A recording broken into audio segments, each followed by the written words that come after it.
Et bonsoir à tous sur ce live. Bienvenue dans cette émission, cette 5e émission de Fantastic Slice.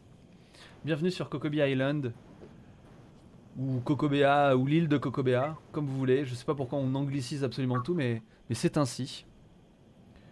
J'espère que vous êtes tranquillement installés. Vous commencez à entendre légèrement la musique, qui d'ailleurs va changer. On va aller chercher quelque chose d'un peu plus organique pour la présentation de cette 5e émission. Oh, c'est presque un peu trop organique ça. Mais c'est pas mal.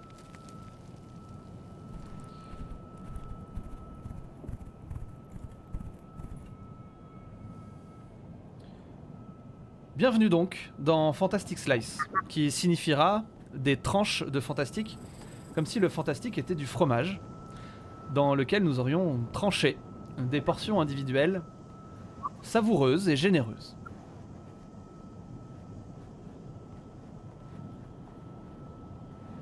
Qu'ils soient mythiques ou historiques, terrestres ou volants, cracheurs de feu ou manipulateurs de magie, bêtes infernales ou grand archiviste civilisé, frères ou ennemis, le dragon fait partie des figures fantastiques les plus populaires et présentes dans les cultures humaines. Parce qu'on ne connaît pas les autres cultures du monde, de l'univers. Il est extrêmement ancien et pourtant ne cesse d'être interprété encore aujourd'hui. Nous sommes tous extraordinairement fascinés par son immensité et sa puissance. Voilà probablement une des raisons faisant du dragon une entité aussi appréciée. Ce qui est certain, c'est que le dragon est parmi les serpents ce que la baleine est parmi les poissons. Voici le premier sujet. Le second se base sur la possession matérielle, guide les sociétés depuis bien longtemps et a mis un point final aux tentatives d'égalité. La richesse n'existe qu'à travers la pauvreté et peut tout autant créer des rires et des pleurs. Sommes-nous riches? Si oui, de quoi? Et en quoi cette idée convainc l'humain d'avancer? Pour cet épisode exceptionnel, j'ai le plaisir d'être accompagné par une personne fraîchement diplômée de l'école saturnienne de mastering de jeux de rôle en milieu hostile, défenseur des droits des créatures fantastiques et collectionneur de relations entre héros fictifs, Rectosis de la chaîne Aléa Jacques Tacite. Bonsoir. Bonsoir. Comment vas-tu? Super bien. Et toi? Va bien. Incroyable. J'ai l'honneur d'avoir ce soir, à la table, une des seules personnes sur Terre capables de vous citer la quasi-totalité des jeux de société édités en français. Également connu comme l'homme aux 1000 mains quand il s'agit de faire des cocktails et d'animer une soirée. Il est très fan du Seigneur des Anneaux. Édouard Defer, bonsoir. Bonsoir Kokobea. L'homme aux 1000 mains. Oui. Comment ça va, Édouard? Ça va très bien, je suis très content d'être invité. Trop content d'être là. Bienvenue sur l'île. Merci d'avoir fait ça. Les pieds dans le sable, voilà. Tu as ton cocotier, juste là. Tu peux y sélectionner une mangue parce que c'est une île sur laquelle des mangues poussent au cocotier. Pour finir. Ah très bien, eh bien elle est à ta disposition. Pour finir, j'ai l'immense privilège de pouvoir accueillir la plus grande joueuse de Yumi de l'espèce humaine. À elle seule, elle totalise plus de 50 heures de jeu sur le personnage, c'est incroyable. Également connue pour, en Russie, être la femme à qui va le mieux la chapka. Neoskies Riss, bonsoir. Bonsoir, merci pour la présentation incroyable. Je vous en prie. Je suis très honorée d'être une joueuse Yumi. Ah, bonjour. Bonsoir, okay. À la main. C'est la famille Adams, il y a une main qui est rentrée. Je te jure. Oui. Mais on sait que vous ne jouez pas que ce personnage. C'est juste que vous êtes célèbre pour cela. Merci. J'ai un Jarvan très qualitatif aussi. Eh oui, un Jarvan incroyable. Tout ça sont des références à League of Legends. Pour ceux qui sont sur le chat et qui se demanderaient ce que ça voudrait dire et ce que ça signifierait. Merci pour ton follow beaucoup à Riven, qui veut dire je suis Riven. Prends donc ce Merci bol beaucoup, Riven. prends donc ce bol de nourriture spirituelle pour toi. Et j'espère que ce sera bien. L'ADC en question, c'est moi. Très bien. Salut l'ADC en question. Avant de commencer, mes chers amis, à discuter, j'aimerais vous introduire le lieu dans lequel nous allons discuter. Donc je vous invite à faire le silence et à vous plonger dans la description qui suit.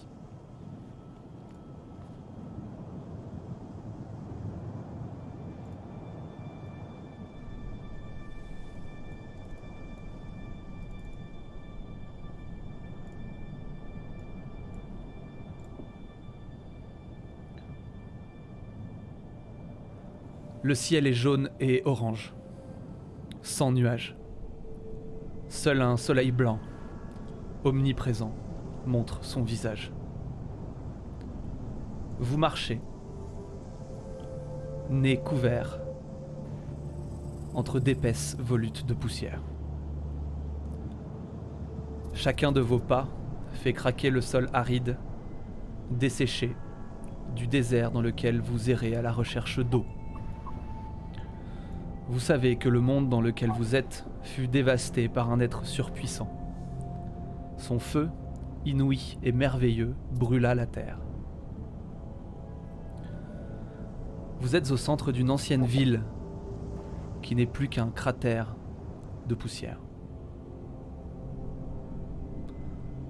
Alors que vous regardez vos yeux bleus entre les tissus de protection, vous entendez une vibration résonner proche d'un cratère.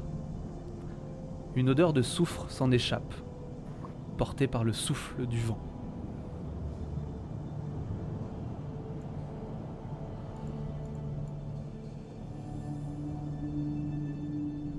La première question que j'ai envie de vous poser, mes chers amis, est la suivante. C'est quoi un dragon ?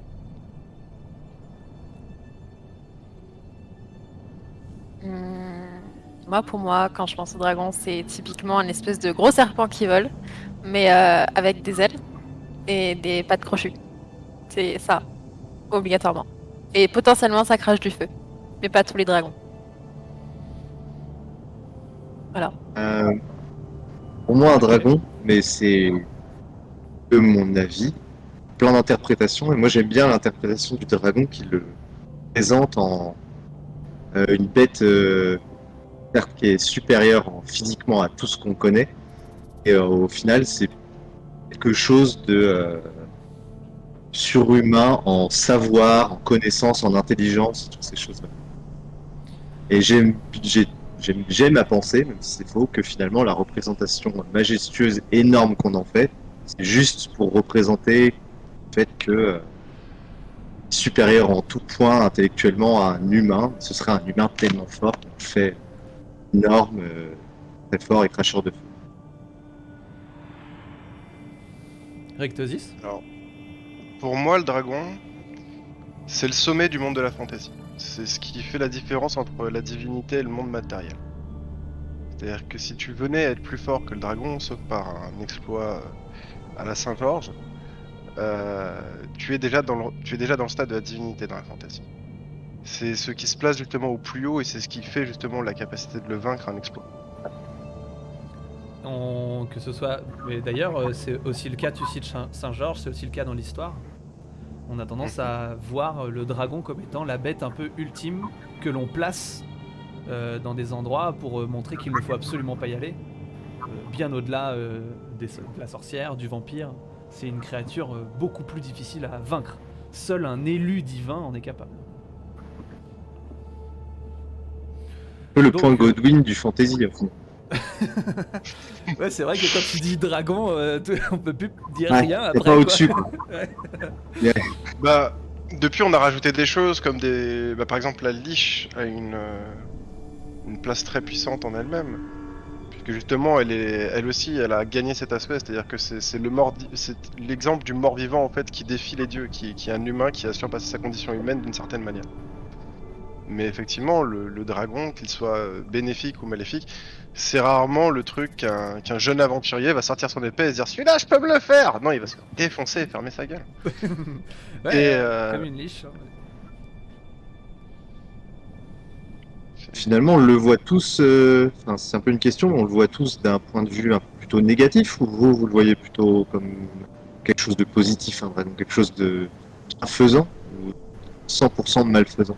Moi, je l'identifie assez proche de l'humain en ce sens qu'il a un spectre si large qu'il est possible qu'il soit à la fois bienveillant comme tout autant malveillant. Mais ça, c'est une vision Ok. très occidentale du dragon. Parce qu'en Orient, on a des versions qui sont un peu plus... les dragons sont des créatures célestes, bienveillantes, protectrices la plupart du temps. Et ceux qui font le mal en Chine, par exemple, les divinités qui font le mal, sont pas les dragons, ce sont plutôt des créatures qui sont proches de l'humain esthétiquement. Les dragons en général sont des protecteurs. Nous, je pense que en Europe ou en Occident, on a eu tendance à interpréter le dragon de manière plutôt malfaisante. Voilà, cette espèce de bête dormante couvrant un trésor qu'il faut absolument pas déranger. Sinon, bah, on va provoquer sa fureur, quoi. Mais je pense que le dragon, en fait, en Occident, représente tout ce qu'est la tyrannie. Oui. Il est la puissance absolue. Il est non négociable. Et puis le feu. Il est une...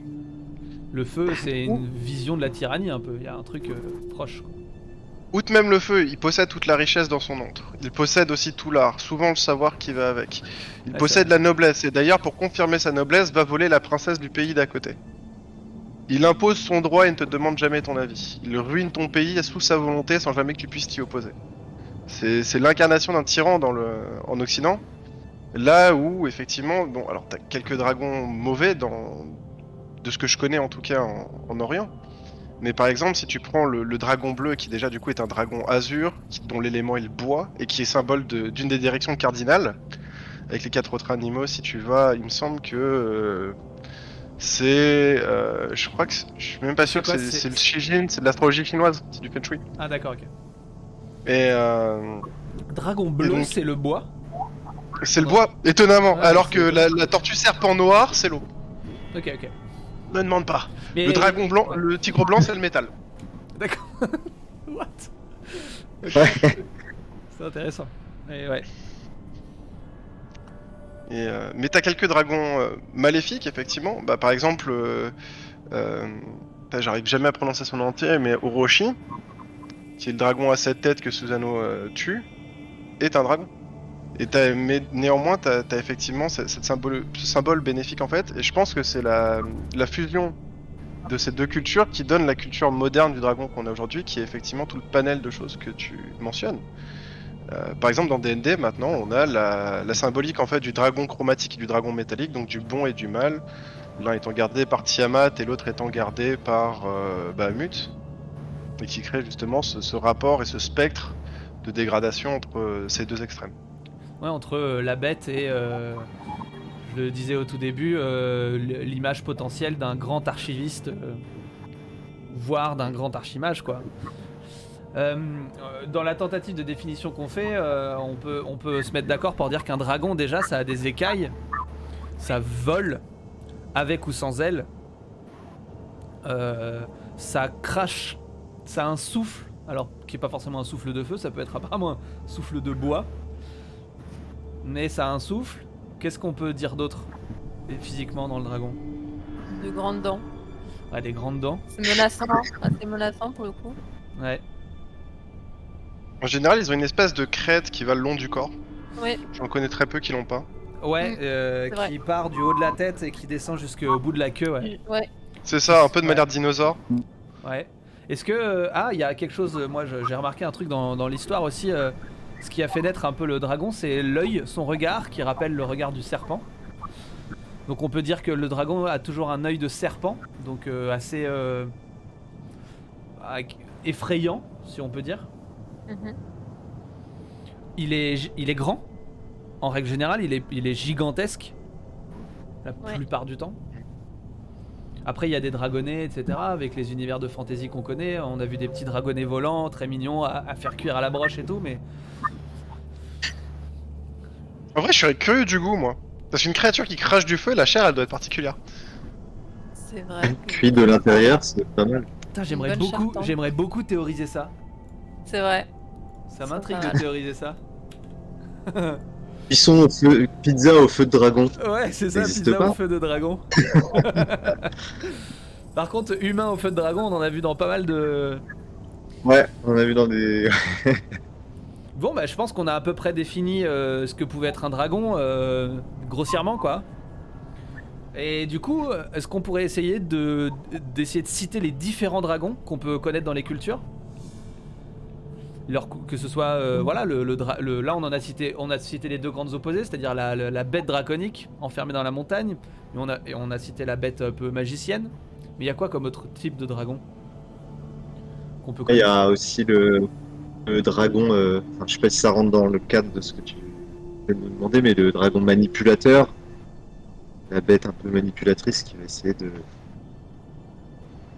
de comploter les humains. Contre les humains? Ou avec? Se servant des humains. T'as des souvenirs, des exemples de Ouais. souvenirs de ça dans des films ou qui te font référence à ça? À des dragons qui comploteraient? Oui, moi j'ai en référence. Bon, on a tous, je pense, pas mal joué à WoW. Et, j'aime bien les représentations Blizzard fait des dragons, à savoir des bêtes qui parlent, qui sont intelligentes, qui se transforment en humains et qui sont parmi nous en fait. Ouais. Alors Et ça, c'est un qui- truc que... Truzugal nous cite ça, il nous dit on a les aspects dans WoW. Il nous dit ils ont souvent une forme d'humain et où ont été des humains à un moment donné. Fafnir, que je pense être l'archétype du dragon occidental nordique qui a inspiré Smaug, était un nain à la base qui a été maudit. Et on a les aspects dans WoW. Tu voulais dire quoi, Rectosis, par rapport à WoW? que WoW avait volé ça à la base de nos amis de Donjons et Dragons, puisque Eh oui. c'est l'ancienne. Oui. Où justement, en fait, par exemple, les anciens dragons d'or sont des énormes trolls qui se déplacent sous forme humaine en mode le vieux papy posé sur un banc qui a le dos cassé. Si tu le refuses de l'aider, t'as peut-être une malédiction et que t'es pas encore au courant. Si par contre tu le ramènes à sa baraque, t'as une bénédiction derrière. Et c'est... Enfin, pour certains de ces dragons-là, en tout cas, enfin dans ces lores-là, j'aime bien aussi cette figure justement de troll qui juge l'humanité d'un regard à la fois extérieur mais complicite du regard intérieur. Oui, c'est Ah. joli. C'est-à-dire que Pour Tu le veux- coup, j'ai pas du tout la même vision des dragons en fait. J'avoue que pour moi, c'est même pas, je me pose la question de s'ils sont maléfiques ou pas. Je le vois plutôt un peu comme un espèce d'animal finalement utilisé par les hommes. Et du coup, pour des fins soit bonnes, soit maléfiques. Donc en fait, je dirais même pas que le dragon est un maléfique ou pas, je dirais juste que ça dépend de De ce que les humains ça en dépend font. de quel Quoi. pouvoir sur lui en fait. Ah ouais. Tu vois l'humain plus comme un. Le dragon plus comme un animal proche du cheval? Comme une sorte d'outil? Ouais. Ouais. En fait, oui, c'est pas forcément proche du cheval. Je le vois quand même comme un être intelligent, etc. Mais, bah, en fait, comme partout, j'ai l'impression qu'en fait, l'humain a pris le pouvoir dessus. Et du coup, bah, en fait, c'est un peu ce qu'il veut. Mais il y J'ai a. plutôt cette image-là du dragon. Il y a des références historiques chinoises qui prônent le dragon comme monture et donc le dragon comme une bête outil plus que comme une entité qui aurait sa propre volonté d'exister, de vivre avec ses propres désirs. Qui est plus une sorte, dans certains mythes chinois, c'est plus une sorte de cadeau envoyé par les dieux où on est sur des dragons, c'est majestueux, c'est beau, mais ouais. Donc ouais, je comprends. ouais, mais après justement, si tu vois là, dans le mythe chinois toujours, si tu regardes par exemple dans le récit de la romance des trois royaumes, je sais pas si c'est la bonne traduction en tout cas. T'as le tu as titre en- justement- T'as le titre en chinois? Je l'avais fut un temps. Oh, ça aurait été incroyable. Ça aurait pas été incroyable parce que du coup, s'il y avait un chinois dans le public, il m'aurait dit ouais mais t'as mal prononcé cette c'est le. syllabe, Ouais, faire ouais. foutre. Ouais, c'est l'enfer, c'est Mais- tellement dur. Mais donc, et donc certains des grands généraux, par exemple Lubu, sont souvent représentés par le dragon justement parce qu'ils ont cette puissance, cette ascendance qui pour eux transcende l'humanité. Ouais, Donc complètement. t'as aussi ce cas-là. Mais ouais, effectivement, je vois par exemple dans les récits d'ascension, surtout les récents qui sont du gros recyclage où faut toujours monter en puissance. Effectivement, le dragon comme monture est un cadeau. Mais ça, j'ai l'impression que c'est un syndrome WoW, ça aussi. J'ai l'impression qu'à force d'avoir transformé les griffons et toutes les belles bêtes en monture, maintenant c'est toléré que cette bête-là puisse être à ton Mais service. c'est ancien, hein, c'est devenu populaire et un peu mainstream, je suis d'accord avec toi, mais c'est quand même ancien. À la base, même Voyage en Occident, là, ce qui a inspiré Dragon Ball, c'était déjà des trucs. C'est un vieux bouquin, il y avait déjà des dragons montures, qui étaient plus des dinosaures forcément que des dragons, parce que le dragon était réservé à Shenron, on pourra en parler plus tard. Mais il y avait quand même des. Il y avait quand même des trucs. Et puis ces vieilles toiles, Ouais, hein, mais les vieilles toiles de l'Asie, de la Chine. Même en Thaïlande. par exemple, Ah, Voyage puis en même, Occident, dans- c'est un truc de fou parce que t'as bah, justement Wukong dans toute la première partie qui est le prologue de Voyage en Occident qui raconte vraiment toute l'histoire de Wukong, obtient son arme qui est justement le fameux pilier qui s'étend de la même manière que Sangoku l'aura dans Dragon Ball le vrai. Son bâton. Il Ouais. me sortait pas super sinon je vous bats. Je vous trouve, je vais chez vous, on se débrouille. Waouh. Mais non, il y a des choses, il y a des choses sur lesquelles il fallait pas cracher. Mais donc et donc ok. il va justement voir le clan des dragons, qui sont les plus grands artisans, même du monde divin. Et d'ailleurs, il se barre avec un pilier, et c'est justement ça le bâton de Wukong. Ok. D'ailleurs, il y a un jeu sur Wukong que j'attends avec impatience, qui s'appelle Wukong, un jeu chinois qui a l'air incroyable. Il y a un extrait de gameplay d'une demi-heure qui est dispo sur YouTube, si vous voulez le voir, c'est un RPG à la Dark Souls, ça a l'air incroyable. Vraiment incroyable, super taf. Enfin, ça a l'air. Après, à voir le rendu final, évidemment, toujours pareil. Alors, bah, on a cité des aspects psychologiques du dragon, mais dans ce que je voulais dire par les différents dragons, il y a la question esthétique, qui est vraiment une question. C'est qu'on a ce. Hier, j'en parlais moi à ma copine qui est brésilienne, et elle faisait référence, elle, à un dragon vert, avec l'histoire de Saint-Georges aussi, qui est assez populaire au Brésil. Et elle m'a dit, le dragon c'est vert, quoi. Pour moi, le dragon il est plutôt rouge, on va dire. Mais après, je connais des dragons qui sont plutôt des serpents de nuages, par exemple, des espèces de dragons chinois plutôt qui ondulent, assez lancés, assez fins. Et il y en a plein d'autres. Il y a le dragon thaïlandais qui a un truc beaucoup plus resserré sur lui-même, plus terrien que volant. Et Mais puis, déjà, on va se mettre d'accord, ça n'a pas deux pattes. Ça en a 4, Ça en a ça en a quatre. 18, ça en a pas, mais ça n'a pas deux pattes. Ça, c'est une wyvern, messieurs. Ouais, ouais. Et le Drake c'est aussi un type de dragon. Pour moi, c'est trop inférieur pour en être un.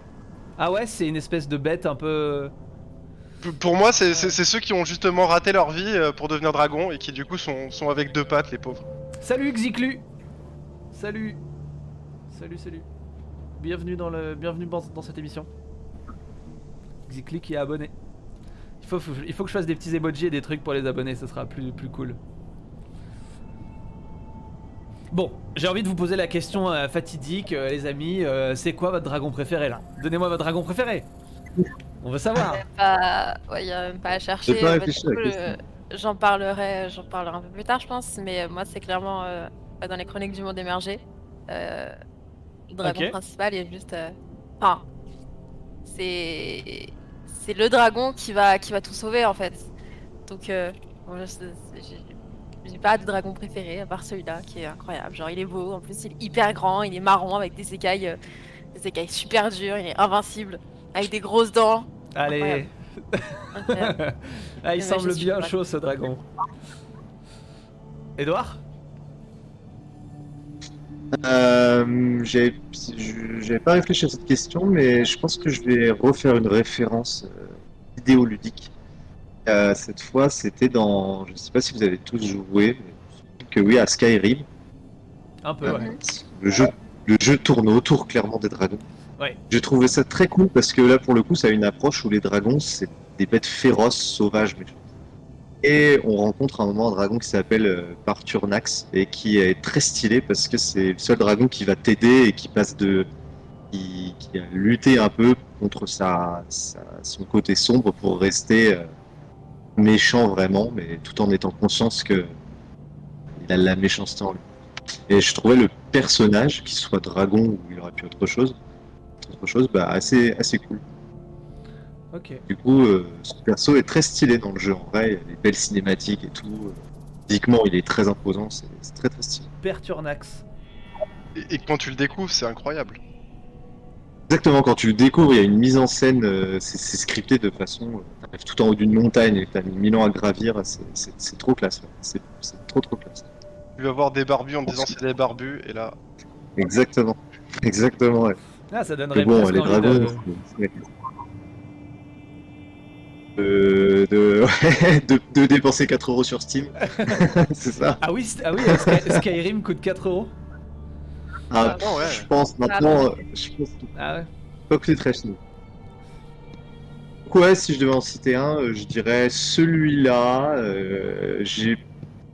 Ouais. En référence littéraire, j'en parlerai peut-être tout à l'heure, mais j'ai pas de coup de cœur pour des dragons. Non. Le livre que j'ai lu, je trouve pas stylé de ouf les dragons. Voilà. Et sinon, dans WoW, j'aime bien aussi Swing. Je trouve qu'il pue la classe en termes de destruction. Swing. Vraiment le dragon destructeur par excellence. Ah, je vais le chercher. C'est trop stylé. Ok. Aile de mort. Ah, aile de mort, ouais. Ça. Ah, Deathwing, Pour le coup, lui, c'est le pardon, dragon Deathwing. qui Oui, t'as fait, dit Deathwing, excuse-moi. Ouais. Ah oui, j'avais Il pas. faisait partie des gentils, il est devenu méchant. Enfin bref, c'est assumé totalement. C'est pourriture destructrice. Il est Ouais. cool. Salut Paloma Miyuki, coucou. Merci pour ton abonnement de tout à l'heure, je sais pas si tu m'as entendu. Et merci beaucoup. Je te proposais de t'installer délicatement et avec douceur sur le sable chaud de l'île de Cocobia. Truzugal qui dit j'ai lu le Hobbit vers 10 ans et ça m'a fait aimer la fantasy, donc Smaug sans hésiter.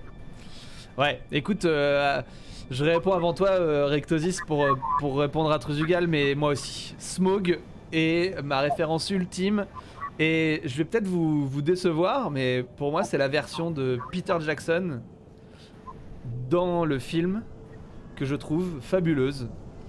Même si j'aurais aimé avoir plus de Smaug et même consacrer 3 films sur Smaug, mais la sensation que m'a provoqué Smaug, la rencontre avec Smaug entre Bilbo et Smaug, ouais, c'est pour moi c'est déjà cinématographiquement c'est incroyable. Le jeu d'acteur de Cumberbatch est phénoménal.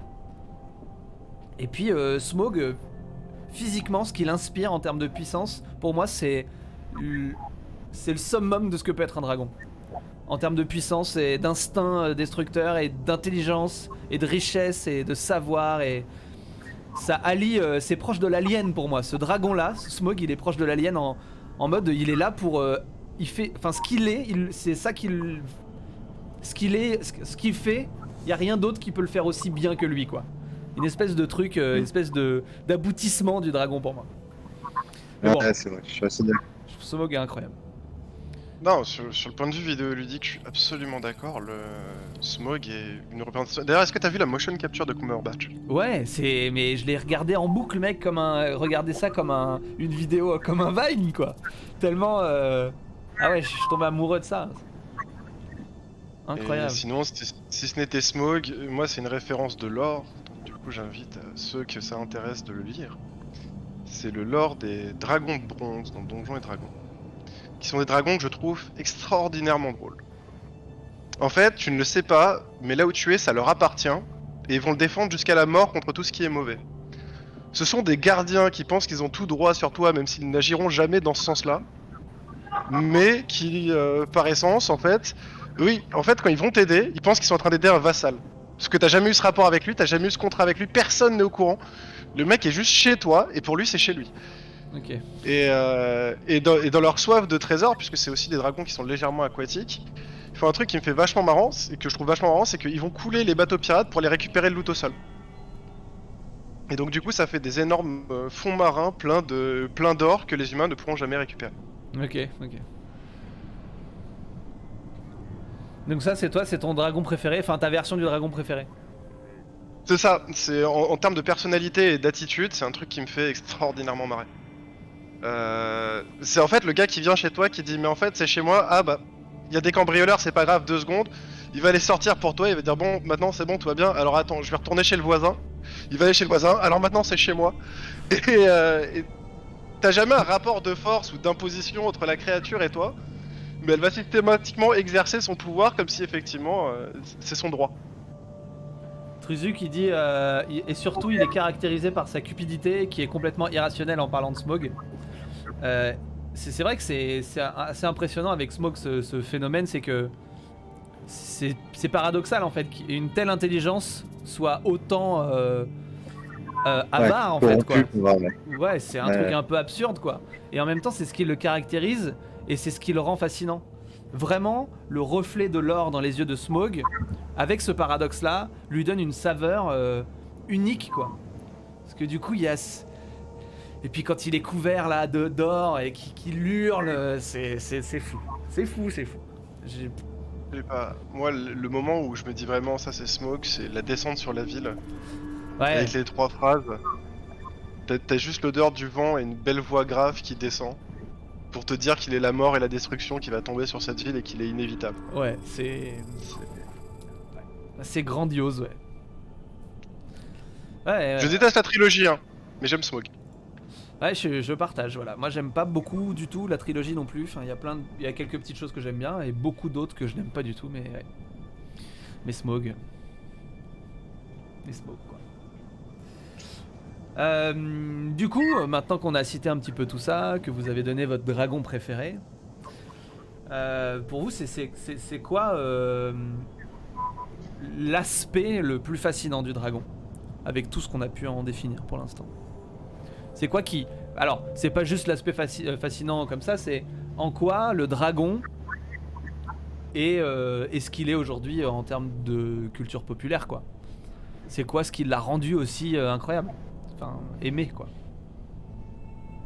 Je dirais vraiment le souffle du feu, parce que parmi les choses qu'on l'homme a découvert peut-être tard, de façon un peu hasardeuse, et qu'il essaye de maîtriser, et qu'on contrôle aujourd'hui, mais qui reste quand même incertain, c'est vraiment le feu, c'est l'élément qui rentre dans le cadre de tout ce que je viens de dire, quoi. C'est gérer le feu, on le maîtrise. Autant c'est quand même un truc certain qui peut autant être splendide, magnifique que faire un chaos total. Ou quelque chose qui contrôle, qui est habité par le feu, qui le maîtrise. Pour moi, ça en fait la majestuosité et incroyabilité de côté incroyable du dragon. Ok. Le souffle. Ouais, c'est vrai que le souffle concourt assez haut avec les autres aspects du dragon. Paloma nous dit pour moi les dragons sont attachants. Ouais, pour moi aussi. Et pour toi Paloma, c'est ce qui définit c'est ce qui les rend fascinants, c'est qu'ils sont... Tu peux essayer de nous expliquer un peu ça?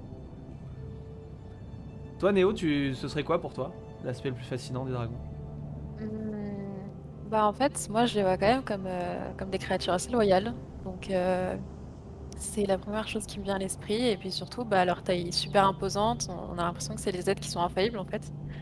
Parce que pour moi, ils ont des écailles juste très très dures. Donc impossible de les vaincre. Ou alors les héros qui les ont vaincus dans la mythologie, etc. C'était vraiment un acte incroyable. Donc c'est vraiment, pour moi, c'est des êtres infaillibles qui n'ont presque pas de défauts en fait. Et ils sont absolument grandioses en fait. J'ai l'impression même que ils sont idolâtrés en fait parce que qu'on peut pas les faire tomber. Et du coup, ils représentent aussi quelque chose d'inaccessible, je trouve. Et pour moi, c'est juste fascinant. Et ouais, je les vois comme des créatures assez loyales. Bah, ça revient un peu sur ce que je disais tout à l'heure, sur le fait que j'ai l'impression que ouais, c'est un petit peu des montures. Bon, même si c'est quand même plus que des montures, mais du coup, pour moi, c'est des êtres qui vont qui vont être fiables, qui vont être vraiment loyaux envers leurs propriétaires et je trouve ça trop beau. Donc ce qui... Voilà. Ok. Toi tu dirais la loyauté. Mm. Avant tout, mais aussi cette idée de monstre d'invincibilité intombable, quoi. en fait. Ouais, Ouais. d'invincibilité quoi. Mm. Ouais, ce que tu définis, c'est proche d'une divinité quoi. Hein. Ouais. Ça rejoint un petit peu aussi ce que disait Rectosi tout à l'heure, c'est que il y a un moment donné où si t'es au-dessus du dragon, il est probable que tu sois un dieu en fait. Hein. Ouais, c'est vrai. Ouais, c'est vrai que le dragon, c'est quand même, ça va haut. Hein. Ça va très haut dans la question de magistral quoi. Et toi, Rectosis, tu penses que c'est quoi l'aspect le plus fascinant? Moi, je pense que c'est son rapport à l'environnement, en fait. Je pense que c'est ça ce qui fait que le mythe du dragon dure. C'est que lorsqu'on te raconte une légende de dragon, ça impacte tout un royaume. Quand tu rentres dans le bled, les mecs te disent bon, nous ça fait des milliers d'années qu'on s'approche pas de la montagne, un dragon dedans, jamais on y va, etc. Et donc t'as tout ce build-up qui, dans chacun de ces récits, qui dure un certain temps. Et quand t'arrives devant le dragon, en fait, il répond à ce build-up. Justement par tous les aspects qui ont été mentionnés précédemment, que ce soit cet aspect d'invincibilité, de surpuissance, le souffle draconique, qui ne serait-ce que lorsque tu rentres dans l'antre, tu te dis trois pas plus loin, je me fais cramer. Aucune chance que je survive. Et c'est toute cette construction. C'est pareil dans Smoke, c'est-à-dire que c'est à la base les mecs vont de leur petit trou paumé à se dire on va faire un cast. Dedans il y a un dragon. Ils sont allés chercher 8 nains, un gars, le meilleur magicien du coin. Et pendant tout le trajet, on dit tout ça en fait c'est des étapes. C'est pas grave de te faire défoncer par des trolls et des gobelins. Le pire c'est quand on va arriver sous la putain de montagne que le dragon occupe depuis 2000 ans. Et même pour les dragons protecteurs, parce que justement ils ont cette puissance bienfaisante. Je vais prendre un truc assez récent, qui est comment entraîner son dragon, où t'as tout ce peuple viking qui est terrifié des dragons. Quand quelqu'un arrive enfin à réussir à en manipuler un, en fait tu comprends dans ce film déjà la différence, la puissance du truc. C'est quoi le site Alors que pourtant, le film justement, que tu as cité, c'est quoi? J'ai pas entendu. Comment entraîner un dragon. Ok. Où justement, en gros, t'as tout le peuple viking qui est entraîné à la naissance. C'est un dessin animé pour enfants qui est entraîné à la naissance pour tuer des dragons. Et t'as le gamin anormal qui est ton protagoniste d'histoire qui va essayer justement d'en adopter un. Et en fait, effectivement, tu rends compte très très vite des disparités en fait entre la capacité de l'humain et la capacité du dragon, même là-dedans. Ouais, ouais, je comprends. C'est vrai que le dragon, il a un truc, oui, son existence a un impact aussi large que son spectre en fait à lui. C'est-à-dire qu'il couvre un tel spectre de choses que du coup, il va impacter le moral des gens, il va faire peur, il va aussi inspirer la liberté parce qu'il est capable de tout. C'est une entité proche de la perfection. Et j'y viens, du coup, c'est que probablement que la seule chose qui le rend faillible, le dragon, c'est sa cupidité. Parce que y a beaucoup de contes dans lesquels le dragon est cupide et donc amasse de l'argent et se trouve dans une montagne à garder son trésor. Donc le dragon, il est prévisible.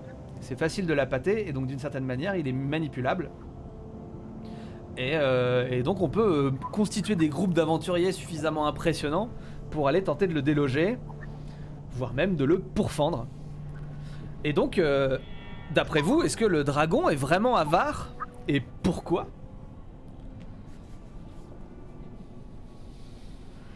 Moi, je te dis, j'ai pas du tout cette image-là, donc pour moi, non, pas du tout. Pour toi, le dragon est pas du tout avare? Non. Ok. Moi j'aime bien la représentation que tu faisais tout à l'heure, quand tu parlais de Smaug, de sa cupidité qui dépasse l'imagination, qui est une grosse faiblesse pour une créature qui a quasiment aucune faiblesse. J'aime bien cet aspect-là de dragon, mais alors quant à dire pourquoi ils sont avares, une fois c'est des représentations culturelles. Je crois juste, en m'étant renseigné un petit peu avant, cet aspect-là vient du fait que je crois que c'était les Grecs qui servaient des dragons, sûrement ça n'existe pas, mais qui Bien sûr que ça existe. qui utilisaient la représentation des dragons à chaque fois comme des gardiens de trésors en fait, de très gros trésors auxquels il fallait pas toucher. Je pense que Ah oui, d'accord. c'est censé C'est à peu près de là que découlent après les petites les dérivés qu'on en a fait pour ce trait de personnalité. Bah, après, ouais, je saurais pas te dire si ton avare ou pas. J'en connais pas personnellement. Ah bon? En vrai, si t'arrives à en trouver un dans la vraie vie, moi je serais heureux d'avoir son numéro. Ouais, Pour avoir je suis des d'accord. discussions avec lui. On pourra régler Et, ce truc-là. Non, mais. c'est une annonce, hein. Si quelqu'un a un C'est dragon, Ouais, d'ailleurs, dans le chat, si vous connaissez chat. un dragon ou que vous connaissez quelqu'un qui connaît, n'hésitez pas quoi. la SPA, à chaque fois que j'y vais, il y a jamais de dragon. Hein. Ouais, c'est c'est terrible. chiant. Ah, la Ouais. référence de Paloma nous dit que dans Maléfique, il y a un beau dragon. Donc beau dans quel sens? Je vais aller regarder. J'ai partager demandé ça. au mien si c'est possible. Maléfique le film. Ouais, je pense que c'est ça, ça ref. Hein. Bah, c'est vrai que non. le problème c'est que je l'ai jamais vu ce film. Donc, Moi je non serais plus. ravi de voir la Pareil. pièce. Enfin, si, j'ai vu les. J'ai vu les trailers. C'est déjà bien. Je viens plus de dragon. Je vais demander au mien si c'est possible. Et Trugal qui nous dit pour moi c'est justement ceux où c'est des défauts exploitables qui les séparent du divin et de l'invincible. Ouais, je pense aussi que mais c'est souvent Oui. ça. Il faut des grosses faiblesses aux grosses puissances quoi. Ouais. Quand Bah- on n'est pas un dieu, hein, j'entends. Hein, parce que bon, pour le coup, quand on est un dieu, des faiblesses, on en a pas beaucoup. Dragon. Mais ouais, donc je pense que déjà c'est une faiblesse exploitable du dragon maléfique, donc ça c'est propre au dragon maléfique.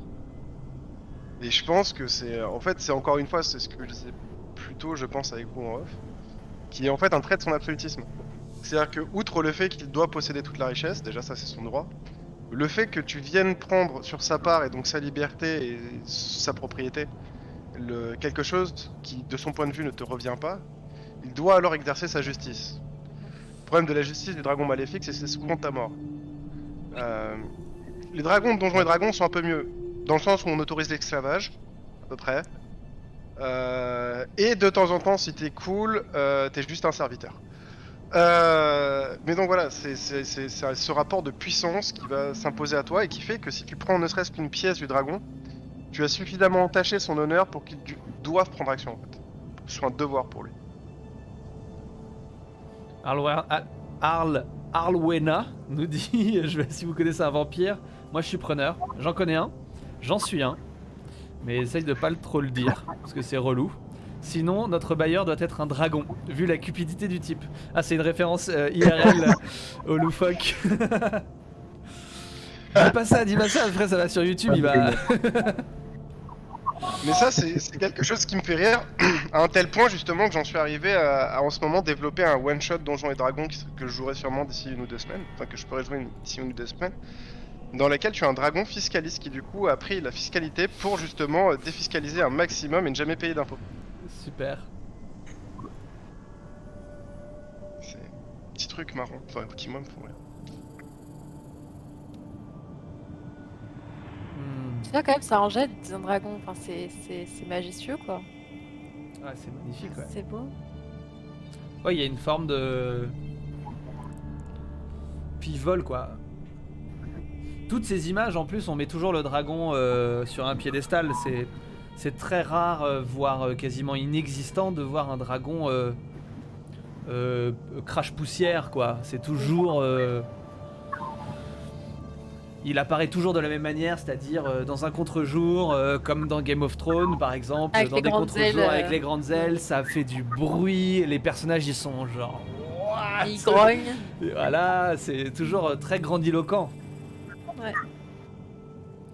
Et le truc aussi qui est assez marrant, c'est que là où sa cave pourrait généralement être en profondeur, elle est toujours au sommet d'une montagne. C'est-à-dire que même pour aller même dans le moment où ils font une espèce d'antre qui est justement relativement sombre en aspect, Elle est donc la cave, au-dessus la mort, du monde. tout ça, elle est au-dessus du reste du monde. Et oui. Et ne serait-ce qu'y aller, c'est déjà une épreuve en soi. Ouais, ouais. Ah, j'ai une question à vous poser. Est-ce que vous préféreriez un monde où les dragons sont des bêtes ou une civilisation?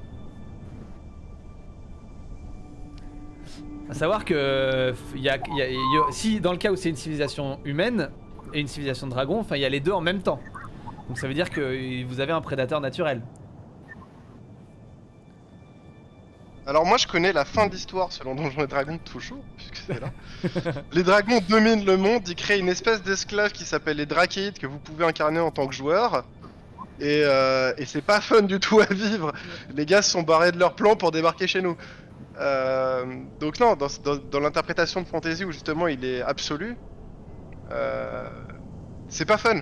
T'es beaucoup trop, enfin tu deviens un mouton en fait dans un monde de géants. Ok. Donc ça c'est ce que fait c'est ce que fait selon Donjons et Dragons une civilisation draconique. C'est ça. Ah ouais, c'est quoi ce film Paloma? Dragon Inside Me.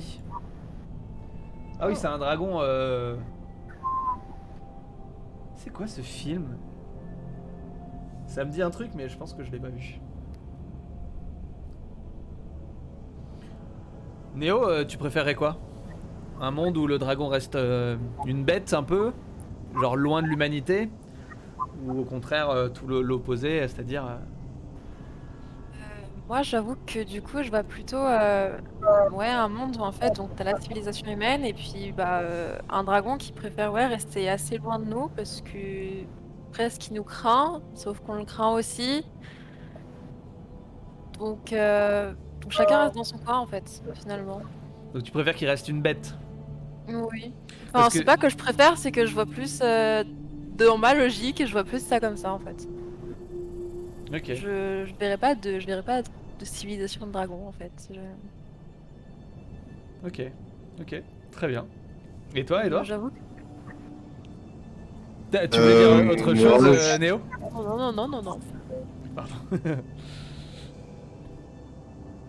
Moi, je dirais plutôt une civilisation parce que s'il y avait des dragons dans le monde actuel qu'on connaît, je pense que on est un trop grand prédateur, nous. On les laisser faire et puis on les soumettrait complètement pour faire des foires ou les exploiter d'accord. pour je ne sais quoi, ou que on soit des civilisations, qu'on pourrait faire du commerce avec eux, vu qu'ils sont de là. Non, pas juste des bêtes. Ce serait. Un peu dur. Ah, c'est un peu dur. On irait dans Ah. Jurassic Park. Ce serait pas genre juste des bêtes, c'est des animaux un peu comme ce qu'on a déjà là, tu vois, genre des chats, machin. Sauf que du coup ils resteraient assez loin de nous parce que je les vois quand même un peu plus intelligents qu'un simple chat, tu vois, qui fait miaou et qui miaule dessus pour avoir de la bouffe. Mais que du coup, justement, ils seraient intelligents pour savoir que nous humains, on est un peu cons et que du coup, s'ils nous approchent, ils risquent un peu de finir bête de foire, Ouais. quoi. Donc chacun vit de son côté. C'est pas- Et je suis tout à fait d'accord avec Truzugal en fait, pour moi, des dragons, c'est tellement majestueux qu'il y en a pas beaucoup. Ah oui, Et, Truzugal dit j'aime l'idée qu'ils soient peu nombreux, comme avec Smog, où le fait qu'il soit le dernier et donc le seul le rend spécial et unique. Ouais, je suis d'accord avec ça aussi. Après les autres dragons de Tolkien, ils pètent la classe aussi. Smoke c'était un petit dragon les gars. Ouais, c'est un Smoke petit dans dragon. Bilbo c'est un jeune dragon qui commence à rentrer dans l'âge adulte, mais en plus c'est une 4ème, 5ème génération de dragons. Là où les dragons originaux c'est des trucs qui se cognaient avec 20 balrogs. Hein. Et t'as cette explosion justement de puissance du deuxième âge. À l'époque où Sauron n'était pas le grand méchant, mais son boss était vraiment le méchant, et où le peuple des dragons était monstrueux, quoi. Et le truc sur lequel je voulais rebondir, c'est un truc qu'Edouard a dit, si je me prononce pas mal, qui était que si justement l'humain domine le dragon, moi je pense que ça me rend encore plus triste que d'être dominé par un dragon. Parce que j'ai une telle adoration de cette créature, la créature est tellement grande dans mon cerveau que c'est un peu comme voir un tigre en cage en fait. Ça Ouais, me c'est fait ça. du mal. C'est pas bon pour ma santé. Moi je pense que. Totalement ça. Moi je verrais plus une civilisation parce que je pense qu'il y a une harmonie naturelle qui pourrait se créer. Parce que je pense que l'intelligence et la sagesse potentielle d'un dragon, elle dépasse les expectatives humaines à tel point que l'humain pourrait se mettre à adorer les réflexions draconiques, quoi. Et donc il y a un monde potentiel où il y a une harmonie naturelle qui se crée, où les dragons sont une espèce de civilisation un peu atlante, tu vois, dans le délire, un peu sage, sereine, etc. Et une civilisation humaine qui, elle, va apprendre de ça et quand même se développer dans son humanité la plus perverse qu'elle soit, mais je pense qu'il y a un monde où ça s'équilibre. Il y a un monde où ça s'équilibre. Maintenant, ouais, je crois pas assez en l'humain pour ça. Oui, Moi ça. aussi. Mais moi aussi, mais fait chier quoi, j'ai envie d'y croire en l'humain. Si on avait eu... Quand même, Attends, ils t'imagines disent que quoi t'as un dragon à côté de toi. Moi, la première chose que je me dis, c'est qu'est-ce qu'il faut que je fasse? Je mange le cœur, je bois du sang. Comment je me dope au dragon? Expliquez-moi, Aïe, aïe, aïe, donnez-moi bah la oui, recette magique. voilà, l'humanité quoi. Mais d'ailleurs, ça c'est le récit de Siegfried qui est terrible, mais qui est magique. Et qu'est-ce que Paloma nous dit si c'est une civilisation de Shrek? Oups. Le Shrek c'est c'est ouais. Je vais te dire si c'est une civilisation de Shrek comme dans D&D, je joue un barde. Et je roll pour séduire le dragon. Ah oui, d'accord. Ah mais oui, direct. Et voilà. Et Trigigal qui dit si on avait eu les autres à côté, on s'en serait foutu du petit Smog, qui est pourtant si intéressant et sans doute plus contrasté qu'Encalagon le noir. Ouais. Mais bon, on a eu Smog, on a eu Smog. Et une image de la taille des dragons du lore de LOTR. Ah, intéressant. Ouais, ça c'est. Bah, quand tu vois, voilà. Encalagon le noir et Smog. Typiquement, T'en mets 200 de Smog sur Encalagon, quoi. Genre. t'es gentil. Ouais, quand même balèze. Ah, mais c'est trop intéressant ça. Ah, merci pour le lien, Arlwena, trop cool. Il n'y a Et pas alors, de doute je à croire crois- en l'humain dirigé par des dragons, trop peur. Ouais, bah ouais. Ouais, je pense aussi. Je pense que jamais l'humain réussira à dominer les dragons. Et Ils tant sont mieux. trop intelligents. Ah, j'ai une question trop marrante. Si je vous dis que vous devez affronter un dragon, que vous n'avez pas le choix, que c'est un cracheur de feu, comment vous vous y prenez? Là, maintenant, en 2021. Là, maintenant, en 2021. Ouais. Avec ce que vous avez. Oh là là, Ah, c'est chaud, hein. Un dragon comme Smog. c'est compliqué. Pas comme Encalagon le noir, là. Moi, je te Encalagon. dis toujours la même réponse. I don't slay the dragon, I lay the dragon. Je vais y aller, je vais y aller à Tchatch. C'est vrai. Ok. Donc toi, t'irais à la tchatch. Ton... J'irai à la Tchatch, je veux même pas le buter, je veux juste cohabiter. Ok. Waouh. C'est ballsy, mais bah, pourquoi pas. Et Néo, tu ferais quoi toi aussi, la tchatch? Bah, je suis en train de réfléchir et la tchatch, si le dragon il est vraiment vénère contre toi, Ça va pas marcher, je pense ouais. que tu vas y passer avant de pouvoir réussir à faire quoi que ce soit. Donc je pense. En fait, c'est ça, il y a un. Ouais. En fait, c'est ça, il y a un Maintenant, monde comment je où, au moment où tu le réveilles, le dragon, bah déjà, il te crame la gueule, Ouais, en fait. c'est ça en fait. Je fais un rôle player, c'est mal. Ah, mais non, monsieur. tu rentres dans l'antre en jouant du violon, tu fais ça bien, Ouais. tu prépares le petit repas, bon, ça coûte quoi? Ça coûte 8 porcs rôtis, minimum je pense. Minimum, ouais. Un rôti, il va te le bouffer en doublé quand même. Tu mets les bougies, non, tu fais ça propre, tu fais ça propre. Paloma Miyuki, Ouais. elle est barde dans l'âme. Regarde, elle dit je lui chante une comptine. Je Bah paye voilà, un ça, c'est Dragon des vrais Slayer. gens. Voilà, Arlwena Après- qui dit je paye un Dragon Slayer. Mais donc un truc de Monster Hunter, mais là en 2021, il n'y en a pas des Dragon Slayer. C'est toi le Dragon Slayer. Tu fais comment? Du coup, ouais, c'est compliqué. J'utilise un extincteur. Bah vas-y, Après, avec Trugigal. l'extincteur, tu peux me demander vraiment. Vas-y, ça va marcher, merde, il y en a plus dans la bonbonne, attends, faut que j'en prenne une autre. Tu mets un coup d'extincteur. Ouais, non, c'est compliqué de vaincre un dragon. Hein. Voir une berceuse pour jamais le réveiller. Ouais. Compliqué. Ouais, bah moi, j'aime bien l'idée de la tchatch, mais je pense qu'en vrai, j'appelle la police. Et je dis allô, monsieur le président, je crois qu'on est dans la merde, mais faut faire quelque chose. C'est moi, je peux pas m'en occuper, les gars, il faut que je joue à WoW. Pour LOL, là, je suis désolé, je suis en pleine game, je peux pas. Là, C'est la vraiment. technique du suppositoire. Oui, voilà, genre une game de LoL, bah pardon, mais... Je sais pas, même Siegfried, il a eu besoin de l'aide d'un dieu, hein, les gars. Non, mais c'est... Siegfried, pour rappel, Siegfried, c'est le Hercule du... Enfin, c'est même pas le Hercule, c'est le... C'est mieux que ça. Enfin, d'une certaine manière, c'est mieux que ça. C'est C'est l'Achille un- du Nord. Hein. Oui, c'est ça, ouais, c'est un peu comme Hercule. Ouais, c'est un C'est demi-dieu le Chili viking quoi. Donc pour nous, en tant que simple mortel, Un dragon c'est pas faisable. J'appelle la police. N'importe quoi. Ouais, en plus, moi, je l'imagine. Tu sais, genre, t'ouvres la porte, t'as le dragon qui fait coucou. Numéro 17. Police secours. J'ai un dragon pour moi. Allez. J'habite au 2020 avenue de. Calmez-vous, monsieur, on veut juste savoir votre adresse. Comment vous vous appelez? Non, mais je vous dis qu'il y a un dragon en face de chez moi. Le gros bordel. Ok, dernière question, avant qu'on passe à la question de la richesse. Alors que vous marchez dans ce désert de sable et de terre, vous vous rapprochez d'un point intense de chaleur.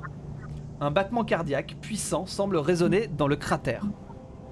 Vous avancez curieux et prévoyant, bien sûr, et vous voyez un œuf d'écaille rouge d'environ 1 mètre de haut. Il vibrote légèrement, semblant abriter la vie. Que faites-vous? Je le ramène chez moi direct. Je le Oh. mets sous le coueux, j'en sais rien, mais moi je veux l'élever le dragon. Ah ouais, C'est mon dragon. tu le prends direct quoi, tu prends l'œuf comme ça. Et je le prends direct.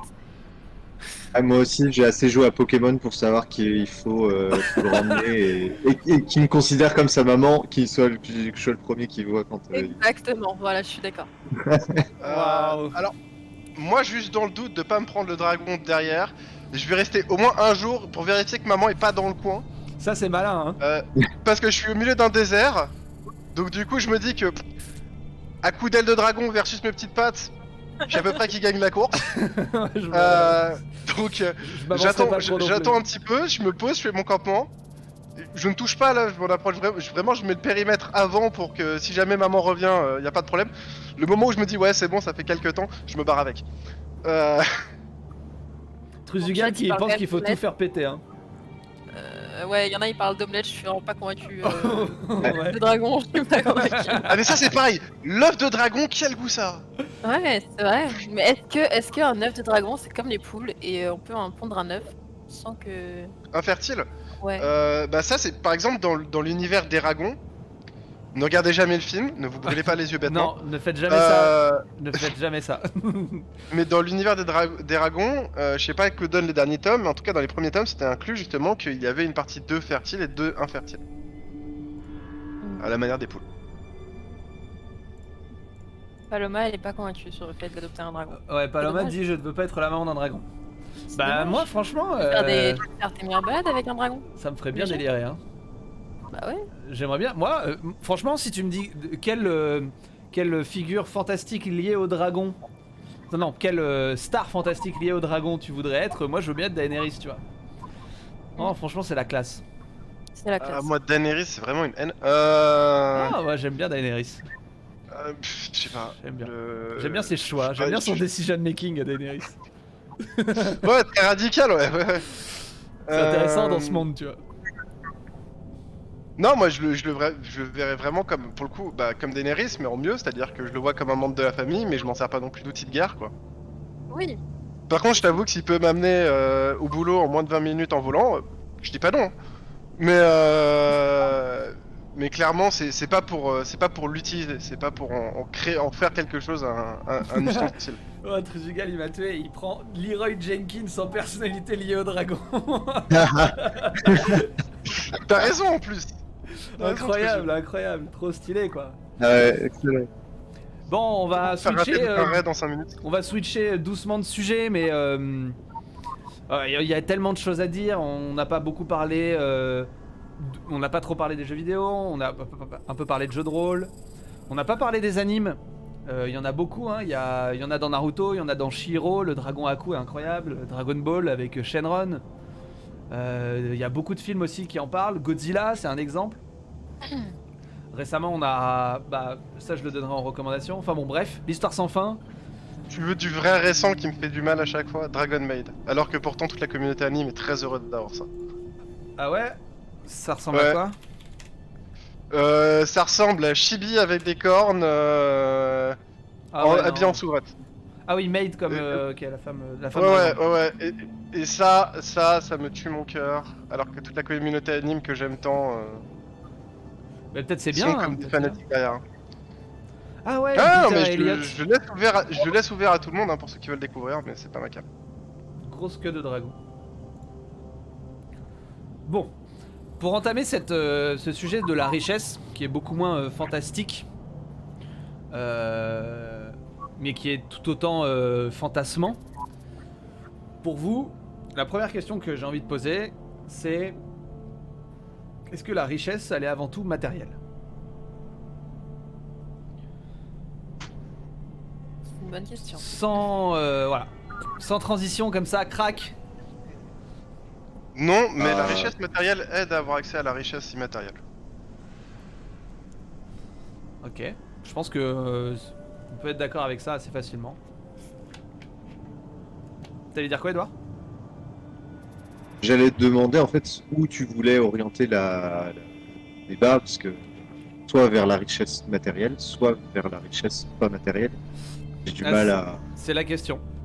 C'est que quand on est riche de quoi?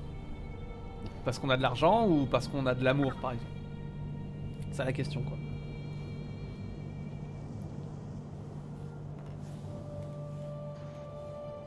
Je trouve que c'est compliqué comme question parce que personne n'a besoin de la même chose en fait. Donc je pense que la richesse ça peut être des deux. Après, tout dépend de ce que tu as besoin, tout dépend de ce que tu veux. Certains seront heureux avec beaucoup d'amour et peu de bien, et d'autres ce sera l'inverse. Je sais pas. Je pense que ça dépend de tout le monde. Paloma lève le bouclier en disant absolument pas intellectuel et sentimental. Je vais renchérir en disant que si effectivement t'as du pognon, tu peux découvrir des émotions que tu n'as jamais vues, par exemple la première fois que je suis allé à l'opéra. Oh, Et ça oh coûte quoi? très cher d'aller à l'opéra. Opéra. Et pouvoir aller vraiment à l'opéra, c'est-à-dire pas dans les places du fond où t'espères avoir appris tes lunettes et pas trop déranger le mec à côté qui est en train de se secouer toutes les 2 secondes. On a une vraie expérience d'opéra. Tu t'assois, t'as une belle chaise, t'as de quoi boire à côté de toi. De la même manière que ici, Kokobea nous accueille sur sa plage. Et tu observes et tu entends. Tu écoutes. Et en termes d'émotion, ça t'apporte énormément de choses. Alors c'est vrai qu'il y a des gens qui ne savent pas l'apprécier. C'est une chose. Mais ne serait-ce que le tarif de la place, je sais que moi j'ai eu de la chance parce que c'était des amis qui me l'avaient offert. Mais je sais que pour certains c'est un salaire. Et ça c'est quelque chose que effectivement la richesse matérielle t'aide dans cette connaissance intellectuelle et sentimentale. Puisque c'est un mélange de tout ça l'art de l'opéra. Ok. Donc, l'accessibilité à la richesse immatérielle peut se faire par la richesse matérielle. Je pense aussi. Après, il y a plein de formes de richesse immatérielle qui sont accessibles sans richesse matérielle. Par exemple, la connaissance de soi ou la sagesse, qui est une forme de richesse, selon les bouddhistes. Et on n'a pas besoin d'argent pour atteindre certains états méditatifs, de conscience, ce genre de choses. Même dans certains cas ça aide. Bah, c'est même recommandé, ouais. C'est ça, c'est De se séparer de tes libérer, biens ouais, de se séparer de tes biens matériaux. Donc en fait, je pense que là on vient un peu de dire quelque chose d'intéressant, c'est que à partir du moment où tu obtiens la richesse immatérielle, tu n'es riche que d'immatériel parce que tu n'as plus besoin de la richesse matérielle. Et donc d'une certaine manière, la richesse elle est seulement immatérielle. La richesse matérielle, c'est une illusion, une construction humaine, quoi. Alors je risque de me voir dragon. Mais même en m'enrichissant intérieurement, pour assouvir des besoins qui servent justement encore une fois à m'enrichir sur le plan immatériel, j'irai chercher plus d'argent. Et donc j'aurai besoin de la richesse matérielle. Mais Et imagine, c'est une quête sans fin si tu veux pour moi. C'est un tapis roulant où il m'en faut toujours plus. Il faut que je puisse prendre mon avion pour aller au Japon, faire le tour de tous les putains de temples. Et ça coûte une blinde, ça prend beaucoup de temps que je n'ai pas parce qu'il faut justement que je me nourrisse sur le côté. Je veux pouvoir faire 10 000 et une choses dans une vie qui est toujours trop courte. Mais pour pouvoir les accomplir, pour beaucoup d'entre elles, ne serait-ce que justement pour aller à la rencontre de cultures ou découvrir des choses, et j'ai besoin de ce moyen de soutenir mon être matériel. Puisqu'après tout, l'humain est d'abord une condition matérielle. Mhm. T'en penses quoi, Néo? Je suis totalement d'accord avec ça. Et en fait, je trouve qu'aujourd'hui, on revient à un débat tellement simple en fait que limite dire que la richesse matérielle c'est important, c'est limite mal vu et je trouve ça très dommage parce que moi je suis désolée, mais voilà, enfin, c'est clair que l'argent ça apporte beaucoup de choses, ça permet de vivre plein de choses et oui, ça donne accès à énormément de choses qui peuvent procurer beaucoup de bonheur. Donc je pense que il y a de la richesse immatérielle qu'on peut très bien avoir sans richesse matérielle. Maintenant, il y a tout un monde que nous apporte la richesse matérielle qui est incroyable.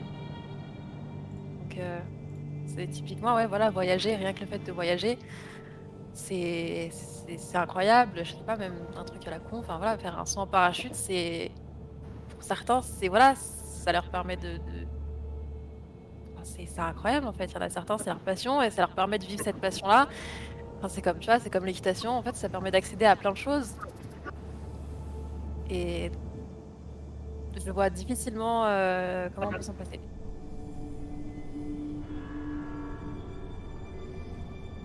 Ouais, c'est...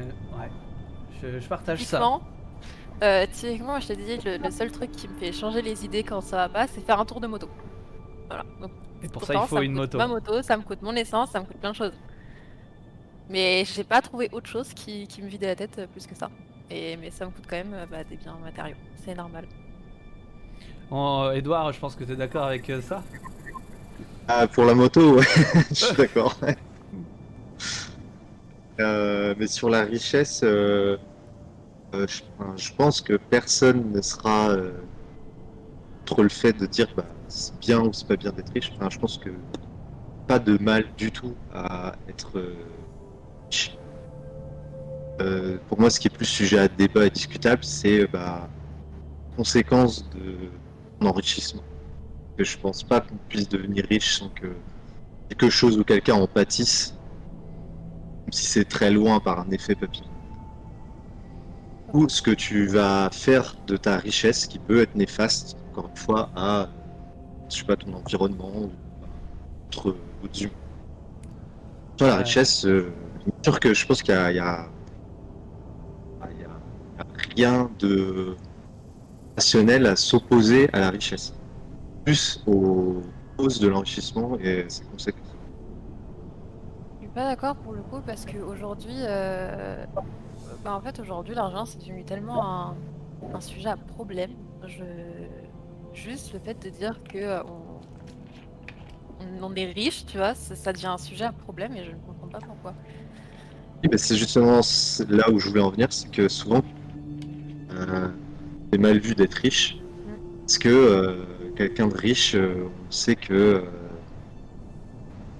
je pense qu'on a un peu compris aujourd'hui que l'enrichissement extra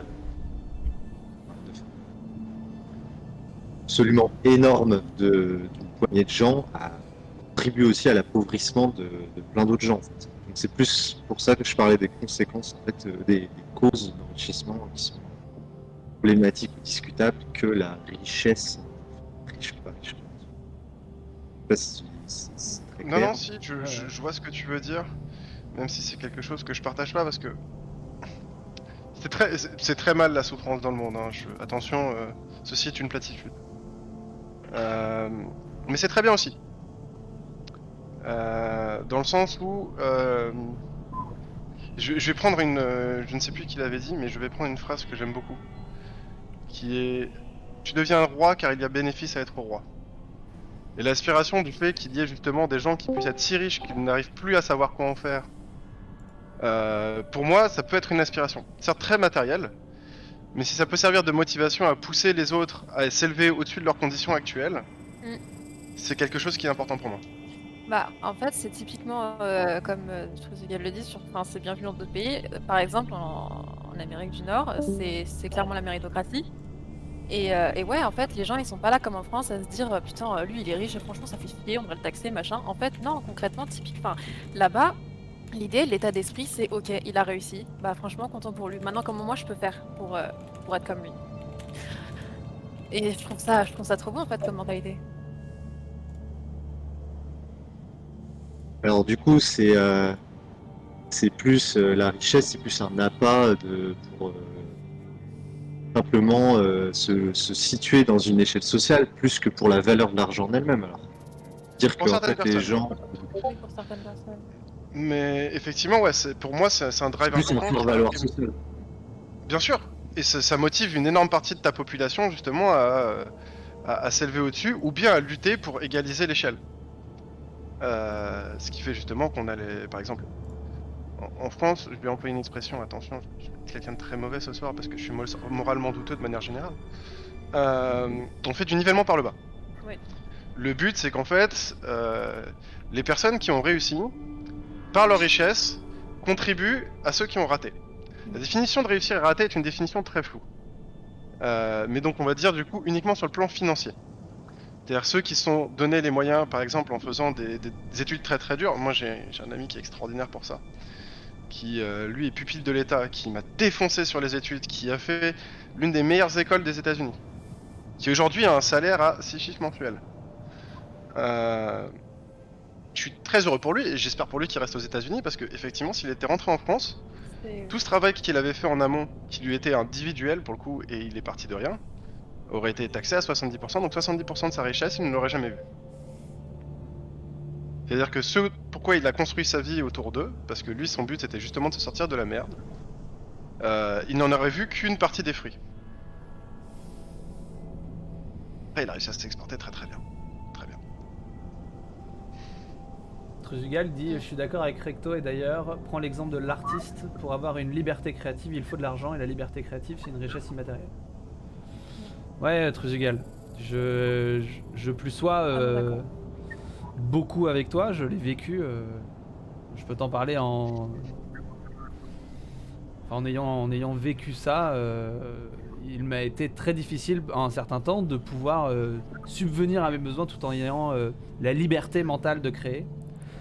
Mais c'était pour une raison qui est aussi de mon propre fait, c'est que j'ai longtemps cru que la liberté est créative et que l'inspiration était une bénédiction venue de je ne sais où, alors qu'en réalité j'ai très vite réalisé que c'était plutôt une mécanique.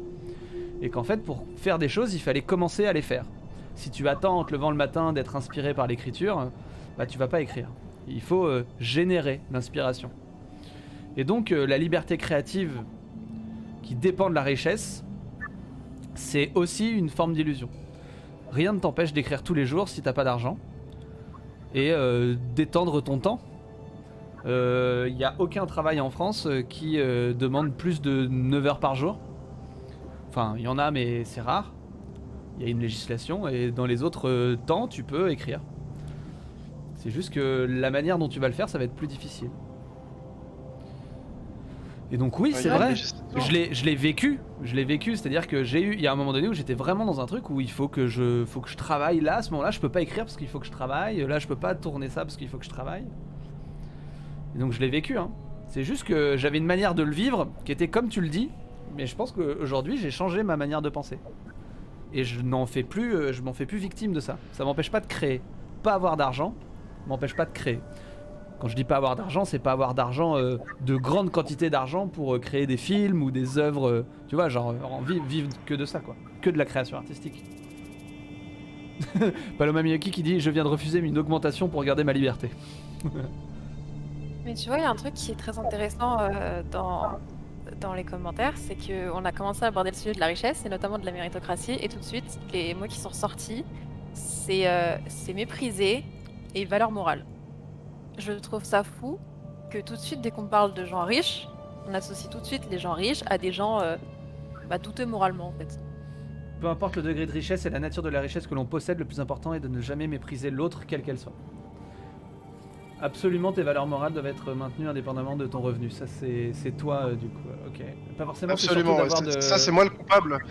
Parce que je pense qu'en fait, on peut enfin, si on parle de richesse matérielle, je pense qu'on peut devenir riche, même si c'est compliqué, en gardant ses valeurs morales et en restant un individu honnête et bon pour sa société. Et après, effectivement, il y a le problème de différence de classe, qui est un problème assez mal vécu des deux côtés. Puisque on comprend bien que quelqu'un qui génère tout d'un coup des gros revenus peut être vu comme un sale riche ou un sale bourge. Je parle même pas de l'héritier du gamin, parce que moi, quand comme je l'ai dit tout à l'heure, j'ai beaucoup de chance à la loterie de la naissance. Comme je faisais des conneries, je me suis retrouvé de temps en temps dans des sales quartiers. Pour eux, j'étais un fils de bourge. Et pour eux, du coup, comme mes parents étaient riches, de toute façon, je ne valais rien, puisque je n'avais jamais accompli rien que ce soit que ce que mes parents m'avaient donné. Et à l'inverse, j'ai vu des mecs qui, justement, de basse extraction, qui sont montés comme des flèches, et qui, pour des personnes de milieux plus fermés, étaient effectivement de toute façon des nouveaux riches, des nouveaux arrivants. Il y avait une certaine forme de dédain parce que ça permettait en fait des deux côtés de maintenir son statut propre. Le problème du nouveau riche, c'est que les anciens riches qui n'ont pas aussi bien réussi que le nouveau le vivent mal parce qu'effectivement ils avaient plus d'outils que l'autre à la naissance et ils n'ont pas fait aussi bien. À l'inverse, le fils de bourge qui traîne dans les quartiers wesh parce que il est mal dans sa peau, soyons honnêtes, ça c'était mon cas. C'est un gamin qui, outre le fait d'être fils de bourge, justement, cherche aussi à aspirer à autre chose et à chercher à comprendre le mec en face, et si tu le rejettes systématiquement, il va pas bien le vivre non plus. Donc... Est-ce que vous êtes capable de jouer un petit jeu avec moi? Est-ce que vous êtes capable, les gars, ensemble là? Alors moi j'ai les réponses donc je vais pas jouer, mais on va essayer. Est-ce que vous êtes capable de me citer les 7 merveilles du monde modernes? Les 7 merveilles du monde moderne. Je demande pas les anciennes parce que c'est chaud. Vous pouvez jouer dans le chat, essayez de trouver... Parce que je crois que les anciennes j'aurais eu plus de chance, parce que je t'aurais dit la bibliothèque d'Alexandrie. Mais ça fait pas partie. Bah oui, parce que c'est une C'est ancienne. la grande muraille de Chine. Non, les anciennes non. C'est des modernes. Le phare d'Alexandrie, oui, mais pas la bibliothèque. La bibliothèque. La grande muraille de Chine. elle est dans les La grande nouvelles, muraille je de... pense. Ouais, la grande muraille de Chine en effet. Colisée. Oui, le Colisée de Rome, tout à fait. Ça fait 2. Les pyramides, dans le doute. Est-ce qu'il y a des naturels dedans non. ou c'est que des pas naturels? Pas les- Il n'y a aucune Des naturelle. merveilles naturelles? Il n'y a aucune merveille naturelle dedans. Le Taj Mahal. Ouais, le Taj Mahal. Je vais te dire la cathédrale Sainte-Sophie, mais c'est sûrement une connerie. Ouais, c'en est pas, c'est pas une connerie, mais c'est pas le cas. Non, non, écoute. Le Granda Familia? Non. La Sagrada Familia, non, je pense pas pour le coup. Par C'est contre, je faux. verrais bien. Je sais plus comment ça s'appelle, mais je verrais bien quelque chose du Yucatan. Tu sais, ces espèces de pyramides D'Amérique Ah, du Centre, le d'Amérique Maya. centrale, du dans le Mexique. Mexique. Ouais, Dans le Mexique. ouais, bien joué. Il y a le site archéologique de Chichen Itza, qui Oui. est une image hyper Ah ouais. connue. Et Xiclou qui nous dit le, Le serpent, Christ rédempteur à Rio. Oui. Crac. Ah oui, oui, oui. Ouais. Très bien joué. Magnifique. Très bien joué à Xiclou. Je vais vous montrer le site archéologique de Chichen Itza au Mexique. Bah vous avez tous vu ça des tonnes de fois, hein. Mais le nom on le connaît pas. Mais l'image, vous voyez là sur le live pour ceux qui y sont. Alors, le Christ rédempteur, je vais être très méchant. Mais qu'est-ce qu'il fout là? Bah c'est une pièce magistrale quoi. Non, c'est vrai qu'elle est magistrale, elle est gigantesque. Et puis elle est hyper bien travaillée, et puis elle est sur un endroit très particulier. C'est un truc de fou de faire C'est un... vrai. Non mais imagine, enfin tu vois genre, les mecs qui sont allés construire ça à cet endroit là quoi. C'est une Ah, c'est une merveille, prouesse technique. c'est une prouesse merveilleuse ouais. Et on a presque fini. Il en manque une en fait. Ah non il en manque 2. Indice? Indice, oui il y en a, Oui. il y en a un, on le voit dans un Indiana Jones. Le Machu Picchu. Alors il y a le Machu Picchu. On voit le Machu Picchu dans l'écran de cristal, c'est ça? Non, il me semblait que c'était dans le temple perdu où t'avais une scène de. Ouais, Truzugal, on a dit Taj le Taj Mahal, ouais. Il me semble que c'était dans le 2 là Ouais. où ils sont. Non, c'est dans le 2 ou dans le 1 où t'es justement avec la statuette aztèque. Je sais plus. Je vous montre le Christ de Rio. Et je vous montre après le Machu Picchu. Mais en effet, bah il y a le Machu Picchu. Donc le Christ, non mais c'est nimp ce truc. Et le crâne de cristal, déjà le film, j'en ai aucun souvenir. Bien joué, ma mémoire Truzugal. sélective, mais ça, c'est ça. Bien joué, Petra. Petra. Ah oui. C'était ça la ref Indiana Ah Jones oui. en Jordanie. Ah, dans la croisade, dans la dernière croisade. Je suis sur une J'ai triché. Aïe aïe aïe aïe aïe. Je vous montre le Machu Picchu. Machu Picchu. Voilà, donc il y a une cité Inca, je crois. Ou Aztèque, je sais plus. Ça, j'aimerais bien y aller. J'y suis jamais allé encore. J'aimerais beaucoup y aller. J'ai pas eu la chance, mais le problème c'est que les gens avec qui je bossais m'ont expliqué que c'était pas forcément le bon moment pour y aller. Ah ouais? Ils t'ont dit pourquoi? Bah, disons que, en l'occurrence, bah, c'est des mecs qui travaillent chez Danone. Et disons qu'il y en a un qui a pris le taxi, ça lui a pris 9 jours pour arriver chez lui. Ah ouais, d'accord. Intéressant. Une petite vision de Petra. Peut-être un truc un peu plus gros. Vas-y, fais voir. Petra, c'est... Moi, je trouve ça vraiment dingue, quoi. C'est trop beau. Ça m'a toujours fasciné, Petra. Espèce de cité gravée dans la montagne, c'est fou. J'aurais bien mis Notre-Dame de Paris dans la liste. Ouais, je comprends, Truzu. Du coup, je vous propose quelque chose à la suite de ce petit quiz. C'est de créer votre propre merveille. Est-ce que vous auriez un truc à nous donner? Si vous deviez, vous, personnellement, ajouter une merveille du monde, dans le chat aussi, vous pouvez jouer, évidemment. Laquelle ce serait? Je pense que du coup, Truzugal, on a ta réponse, ce serait Notre-Dame de Paris. Le Mont-Saint-Michel. Mais je suis tellement d'accord, Bokua Riven, c'est d'une beauté, le Mont-Saint-Michel, mais... Mon dieu, Ah, les quoi. Bretons. Les Bretons. Non, mais c'est fou, le Mont-Saint-Michel. Mais c'est fou. C'est vrai, ouais. Moi, Putain, moi, je serais Par du genre, j'y avais pas pensé, mais moi, je pense que j'aurais mis. C'est vrai que ajouter le Mont-Saint-Michel, ça me parle. Hein. Je suis preneur d'ajouter le Mont-Saint-Michel. moi, déteste celui il y a un qui a truc dit à dire breton. doute tout à l'heure qui m'avait beaucoup plu. Rectosis. Il y a C'est intéressant. Bokua Raven qui dit qu'il est normand et il dit je te déteste celui qui a dit breton. Parce que je sais pas si tu vois le chat. C'était volontaire. Mais Ouais. et Truzugal te le dira que c'était volontaire. Mais il y avait un truc que Edoud avait dit tout à l'heure qui m'intéressait beaucoup, qui serait du coup de rajouter une merveille naturelle au sein des merveilles du monde. Ouais, allons-y, J'aime bien ça, allons-y. mais... Moi aussi, j'adore. J'en ai vu une fausse, c'est au Vietnam, comment ça s'appelle J'ai navigué en bateau à l'intérieur. Damn.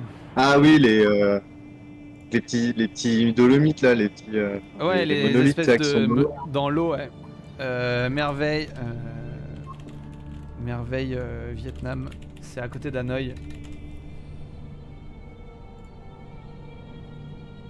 C'est quoi ça? C'est un restaurant? Une merveille la naturelle. baie de Halong, voilà.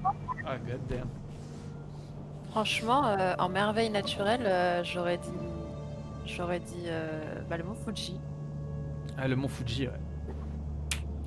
Ah, c'est un truc de ouf ça. Ah, moi, je mettrais ce qui m'a toujours fasciné, que je trouve vraiment beau, c'est le Grand Canyon, tu vois. Un truc qui a été fait au fur et à mesure de millions d'années d'écoulement d'eau, et puis qui a une roche rouge. C'est tellement immense, énorme. Ça, je trouve ça fascinant.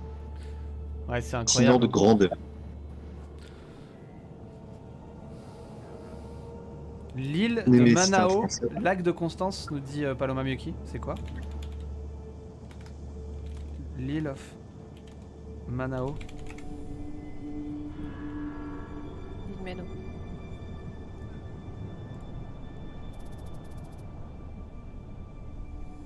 Ah ouais, c'est une espèce de bijou. Ah ouais, c'est impressionnant ce truc. Tu préfères chocolatine ou pain au chocolat? Mais arrêtez avec ce débat. Je préfère baguette ou pain de campagne. C'est un non-débat. Ah ouais, c'est très beau l'île de Manao. Et le lac de Constance, on regarde. Lac de Constance. Ah oui, mais c'est en Autriche ça, non? Ouais, ça c'est magnifique. J'aurais dit aussi. Suisse. Ah ouais, tu veux dire Je Suisse? compte sûrement. Ouais. On va regarder ça sur Google Maps vite fait. Apparemment, c'est les deux, je crois. Ah ouais, c'est à la fois en Suisse et en Autriche? Je vérifie. Je vérifie avant que je te Après- dise que des conneries. Parce que ça m'arrive souvent. Ah, si, et oui, bien sûr. Moi, que je kiffe, j'aime beaucoup le Canada et je mettrais bien entendu le lac Moraine qui est hyper connu parce que c'est un. Alors, il y a 15 000 cartes postales et fonds d'écran qui réutilisent ça. Ah mais oui. C'est vraiment Ah oui, c'est incroyable. dingue.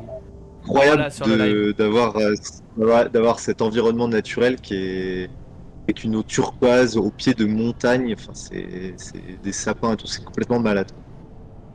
Oui. Là, je le mets dans mes petites merveilles naturelles perso. C'est notre petite merveille naturelle. Si à je pouvais nous, quoi, planter tu ma vois. tente à un endroit, je la mettrais là, tu vois. Ouais, je comprends. C'est là, j'ai mis une photo là, c'est vraiment très beau. Hein. C'est vrai que ça a été beaucoup utilisé en carte postale. Hein. C'est dingue cet endroit. C'est Après, pour moi, les meilleurs du monde, c'est forcément issu de la main de l'homme. Je sais pas si j'avais dit ça, ouais, mais ouais. Ouais, je comprends Truzugal, mais bon, pourquoi pas pas mal. s'accorder le plaisir. Le plaisir d'y mettre, voilà, quoi, un Grand Canyon, un lac Moraine, un lac de Constance. Après, en vrai, pour replacer la beauté du monde naturel aussi, avant qu'on finisse de le pourrir, je suis pas particulièrement du parti pris, hein, parce que moi j'aimerais bien par exemple qu'on rase quelques trucs en Corse, parce qu'il y a un besoin d'industrie. Mais effectivement, la beauté du monde tel qu'il est parfois bonne à mémoriser. Ouais.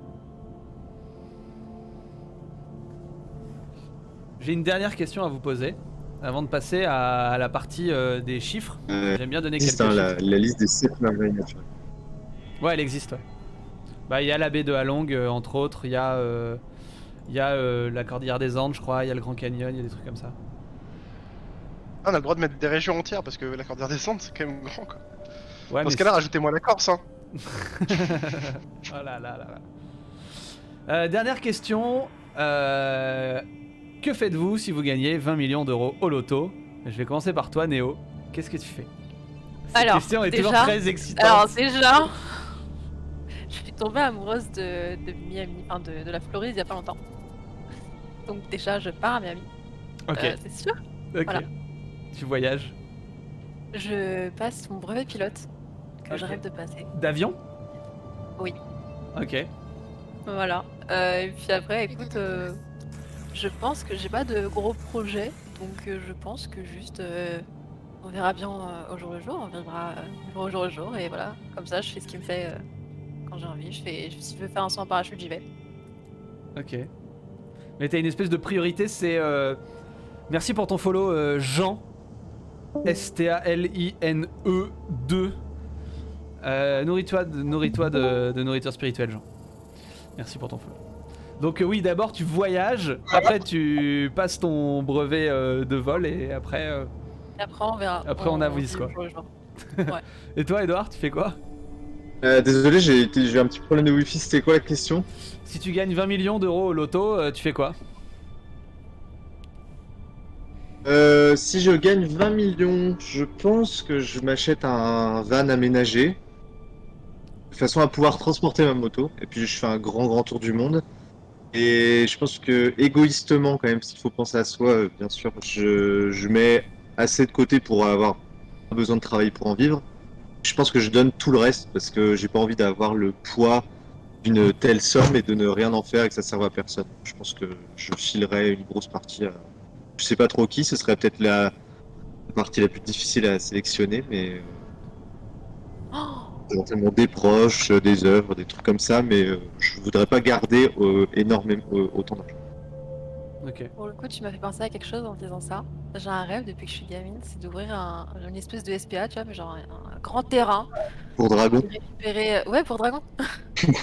Non, mais et récupérer les animaux abandonnés, etc. Ça, franchement, ce sera un kiff. Ah mais vous êtes des gens bien, je me sens tellement être un connard. Non, en vrai, je Non, t'assure, non. moi j'ai pas du tout dit donner, hein. Alors là, Mais t'inquiète, attends, je t'avoue, je le garde. C'était quoi ta Ouais, réponse même ton projet d'ouvrir ta SPA. Non, moi je place 10 millions. Je me fais 5 millions d'IH, de yacht, et je fais le tour du monde en bateau. Hein. Je me pose pas plus de questions que ça. Et l'investissement est là pour continuer de me nourrir et que je puisse vivre allègrement à bord de champagne sur un yacht en toisant les côtes des nouveaux mondes que je vais découvrir. Le mec, Mais comment en tu vrai, vas je- JDR? je te dis- Arrête, je te crois pas du tout, T'as Je dit que t'as- promets. T'as dit que tu plaçais 10 millions et que tu utilisais 5 millions pour un yacht, donc il y a encore 5 millions qui se sont passés, on sait pas où. Si, ça c'est les frais, bah, par exemple pour le skipper quand t'as la flemme, potentiellement Pour le pour la femme et cuisinier. les gosses, Ouais, pour après tes découvertes culinaires et gustatives. Tu sais, genre, Ok. tu prévois des provisions Donc de la pour aller aux consommation. plus beaux endroits du monde, dans les meilleurs endroits du monde. Pour avoir ta première passe au ballet russe, premier rang, bien entendu, place centrale avec les 2 serviteurs prêts à tout pour ton bien-être pendant la séance. Non, vraiment. La grandeur et la décadence. Ouais, je suis d'accord. Il y en Ah, a un ça, qui me connaît bien après, dans le chat. Il y en a un, il m'a dit tout au casino. Et en effet, Ouais. j'irais pas mal au casino, je pense. Tout sur le rouge. Moi, je pense en vrai, je donnerais mon premier mois, il serait destiné à donner à mes proches d'abord, puis après probablement un peu dans la même veine que Edouard. Et ensuite, je pense que je pars un minimum de 3 ans. Je fais le tour du monde, enfin je voyage, 3 ans. Genre, j'élimine une espèce de besoin matériel, tu vois, en voyageant, en découvrant le monde. Je me mets bien parfois, je me mets dans des petits hôtels cool et tout, tu vois. Je m'achète des belles fringues quand... En fait c'est ça. Je fais en fonction pour que je sois le mieux adapté à chaque pays que je voyage. Donc si je passe du Laos au Japon, quand je suis au Japon, je m'habille genre à balle comme un japonais, je fréquente les trucs, ça me coûte des thunes, je m'en branle. Et quand je suis au Laos, je fais au plus simple, tu vois. C'est pas pour critiquer en mode les pauvres, les riches, c'est juste que moi je veux être un espèce de caméléon, tu vois. En Ouais. mode pour voilà. Dans ce Vivre, délire. comme Comme un dans le invisible, PST, quoi. en fait. Ouais, c'est ça. Et serait trop j'aime trop cette idée. Après ces 3 ans là, je pense que je fonde une famille et je commence à dépenser mes thunes dans des œuvres, dans du cinoche. J'écris des films, tu vois, je finance des courts-métrages d'étudiants. Voilà, je fais ça, tu vois. Je deviens une espèce de producteur, je pense. Après, je fais mes propres projets. Mais c'est un truc marrant comme approche parce que toi, du coup, tu t'adaptes à la région. Là où moi, je me dis, de toute façon, je suis inadapté de base. Donc, moi, je suis le gars qui est capable de. Enfin, je l'ai fait d'ailleurs, c'était assez marrant à Shanghai. J'étais sorti de mon boulot, tu vois, en costard, costard de boulot à l'époque où je faisais vraiment du boulot. Et je me suis foutu dans le boui-boui chinois. Et du coup, moi, en fait, je suis ce que je suis, donc je me pose là. Et après, si le mec veut parler avec moi, c'est le moment d'échanger, quoi. Ouais, je comprends. Truzugal qui Venez dit comme perso, vous je lance un projet et j'investis mes 200 millions pour créer une école d'art qui forme avec la méthode académique du 19e siècle des jeunes en parallèle de leurs études. C'est très efficace, c'est très spécifique, mais je rêve de pouvoir faire ça un jour. Mec, je te le souhaite. Et si je gagne 20 millions, je t'aide Ah, à c'est un financer beau ce projet. projet. Je trouve que le projet est incroyable. C'est justement le genre de truc que j'aimerais. Moi, j'ai un truc que j'aimerais financer, c'est une école un peu comme a fait Elon Musk, même si c'est discutable. Mais dans l'idée, créer une école genre parfaite, c'est un truc qui me fascine, quoi. Genre, ça m'éclate. Les gars, c'est qui l'homme le plus riche du monde? On passe à la section quelques chiffres. C'est qui l'homme le plus riche du monde? Là, en 2020. Bill Gates a encore tout donné. Attendez, il y a eu 2 questions. Néo, t'as dit quoi? Non, mais Ah, ça a j'ai été étudié 17. ça il y a pas longtemps. Ça a été dit, ça y Jeff est. Bezos. Ouais, Jeff Jeff Bezos. Bezos. Ouais, Bezos, ah oui, Elon Musk est repassé deuxième, je crois. Écoute, là, en 2021, Jeff Bezos, il a une fortune de 177 milliards de dollars. Apparemment, il est number one. Ouais, et je crois qu'il y a Elon Musk qui est passé premier, mais qui l'a redescendu, qui est repassé deuxième. Moi, ce que j'attends avec impatience, c'est le jour où Bezos va se faire choper par les taxes. Autant Elon Musk, très intelligent. Il Ouais, sait Elon parfaitement Musk est un utiliser les pertes financières à son bénéfice. Il est incroyable là-dessus. Ouais. Et du coup, la question qui vient en opposition, c'est, et c'est terrible hein, de le poser comme ça, c'est quel est le pays le plus pauvre du monde? Parce que l'homme le plus pauvre du monde n'existe pas, parce que c'est un homme mort. Je crois que c'est Madagascar, non? C'est pas un truc comme ça? Ouais, faudrait regarder. Non, pas Madagascar quand Mais même. non. Allez. Non, c'est pas Madagascar. C'est quand même grand Madagascar. D'ailleurs, leur fortune a explosé pendant le confinement. Non, ouais, sûrement. Jeff Bezos, Paloma, Ah. bien joué. Tu parles en par habitant ou par... Ouais, en PIB par habitant. Moi déjà, je J'ai- placerais ça en des- Sud-Afrique. C'est un pays d'Afrique. Moi, C'est chaud je- à trouver. Ouais, mais. C'est pas un pays d'Afrique? Si, c'est un Si, pays si, d'Afrique. si, Je dirais République démocratique du Congo. Mais Euh, pourtant, ils ont des ressources naturelles. Ouais, donc non. si. Ouais. Zahir. Non. C'est un pays d'Afrique de l'Est. De l'Est. Ouais. En fait, c'est proche, ça a une frontière avec le Congo. C'est le Burundi, qui est Putain, entre le j'ai oublié Rwanda, que c'était le cette petite Congo et la merde. Tanzanie. C'est un petit pays d'Afrique de l'Est qui a un indice de 267 $ par habitant. Voilà. Donc le PIB par habitant, ça veut dire que si on multiplie le PIB par habitant, si on le multiplie par le nombre d'habitants, ça donne ce que possède le pays. Voilà, donc c'est que dalle. À comparer, Dubaï c'est 70 000 là en 2020 c'était à 70 000 par habitant, 70 000 $. Vache. Donc c'est 70 000 de plus. Mais surtout, ce qui est fou, c'est que la disparité riche-pauvre, enfin, au Burundi, bon, il y a peu de riches, mais il y en a quand même. Mais c'est surtout ça qui est fou, c'est-à-dire que si tu vas à Dubaï, je pense que t'as des gens qui sont encore plus pauvres que ceux du Burundi. Ouais, enfin, je sais, ouais, plus, j'en sais rien, mais peut-être qu'il y a, Ouais, il y a peut-être pas mal de... Ouais, c'est peut-être plus facile de se nourrir... Ouais, j'en sais rien. C'est vraiment théorique, là. Ce que je veux dire, c'est qu'en termes d'extrême, Ah ouais, plus d'écart. Dubaï, c'est quand même ultra violent, quoi. Ouais, c'est ultra... Donc, je me dis, c'est même possible qu'en fait, il y a des gens qui sont qui sont moins heureux à Dubaï qu'au Burundi, quoi. Petit chiffre rigolo, peut-être que vous le savez, qui a été l'homme... Alors l'homme, hein, c'est un mâle, quoi. Le plus riche de l'histoire de l'humanité. Vous avez l'info ou pas? Ça te C'est. dit quelque Attends. chose? C'était pas un roi africain justement ou quelque chose comme ça? Ouais, exactement. C'est un empereur malien Voilà, qui c'est s'appelle- ça. qui s'appelle Mansa Moussa. Et les historiens économistes ont estimé sa fortune à 600 milliards de dollars. Ce qui est 6 fois plus que Jeff Bezos en fait. Hein. Je vais La vous- question, c'est Ouais, comment c'est il a fait pour avoir cette valeur-là, quoi.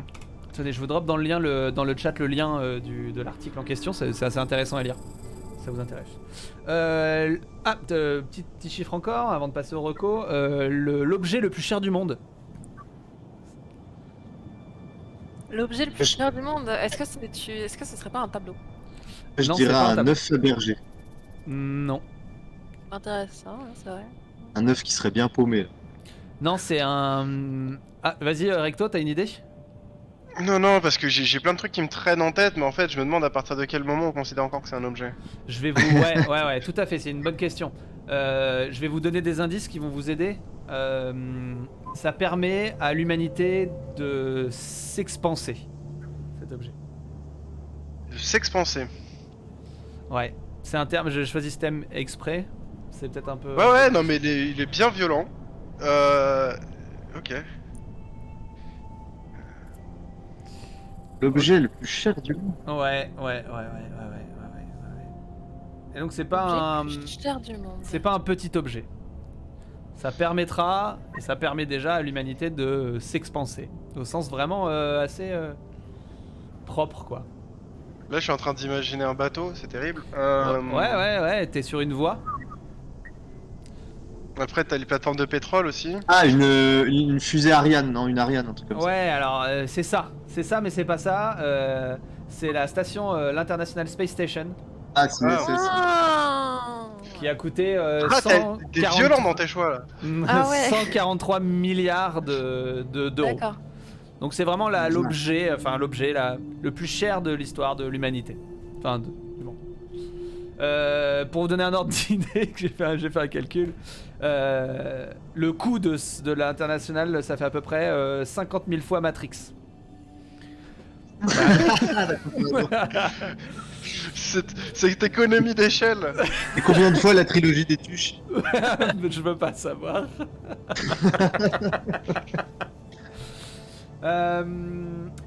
Ah, savez-vous combien de minutes Donjons et Dragons, donc du JDR, a été regardé sur Twitch en 2019?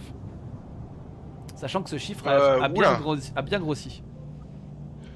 Je vais dire 200 000 heures. Allez. 200 000 heures? C'est Ouais. que dalle. C'est 4,3 milliards de minutes. Ce qui représente Attends. 7610 ans. Oh la vache. Il y D'accord. a eu 7600 ans. Vous savez que il y a une statistique intéressante qui existe, c'est que World of Warcraft cumule en termes de temps de jeu plus que l'histoire de l'humanité. Ouais, ça c'est sûr. C'est étonnant. C'est pas un truc de ouf. Bah, je sais pas, parce qu'en fait, j'ai vu tellement de gars multi-comptes. Si tu veux, Ouais. qui étaient connectés à genre 5, 7, 8 comptes à la fois. C'est dingue quand même. Ah, c'est dingue. Genre, Et petite statistique intéressante, 39% des joueurs de JDR s'identifient comme des femmes. Et ce pourcentage augmente. Moi je trouve ça cool de le savoir. Et c'était en 2019 aussi. Des joueurs s'identifient comme. Ça veut dire que parmi ces 39%, il y a peut-être 2-3 types qui disent qu'ils sont des gonzesses. Non, des femmes. non, mais très bien. Mais Moi j'en ai rien à faire. Je suis juste ravi que cette communauté s'ouvre à ce public-là aussi. bah ouais, moi aussi. Moi aussi. Parce que je rappelle que le JDR c'est justement de l'échange vocal et que chacun a ses expériences. Et plus on a de madames, que ce soit des madames en cours de changement ou pas, ou que ce soit juste des madames de naissance, on s'en fout parce qu'elles auront forcément une perspective différente des mecs sur certains points. Bah ouais, grave. Donc Ça ça va enrichit. faire qu'on aura des héros féminins un peu plus que des héros masculins dans l'histoire du cinéma ou de la pop culture. Bah en vrai par exemple j'ai un ami, oui, qui fait un personnage sur deux féminin. Ouais, moi aussi j'ai un de mes potes qui fait un personnage sur 2 féminin. Ouais, c'est- Moi je pense que je suis à 1 sur 5, un féminin sur 5 je pense.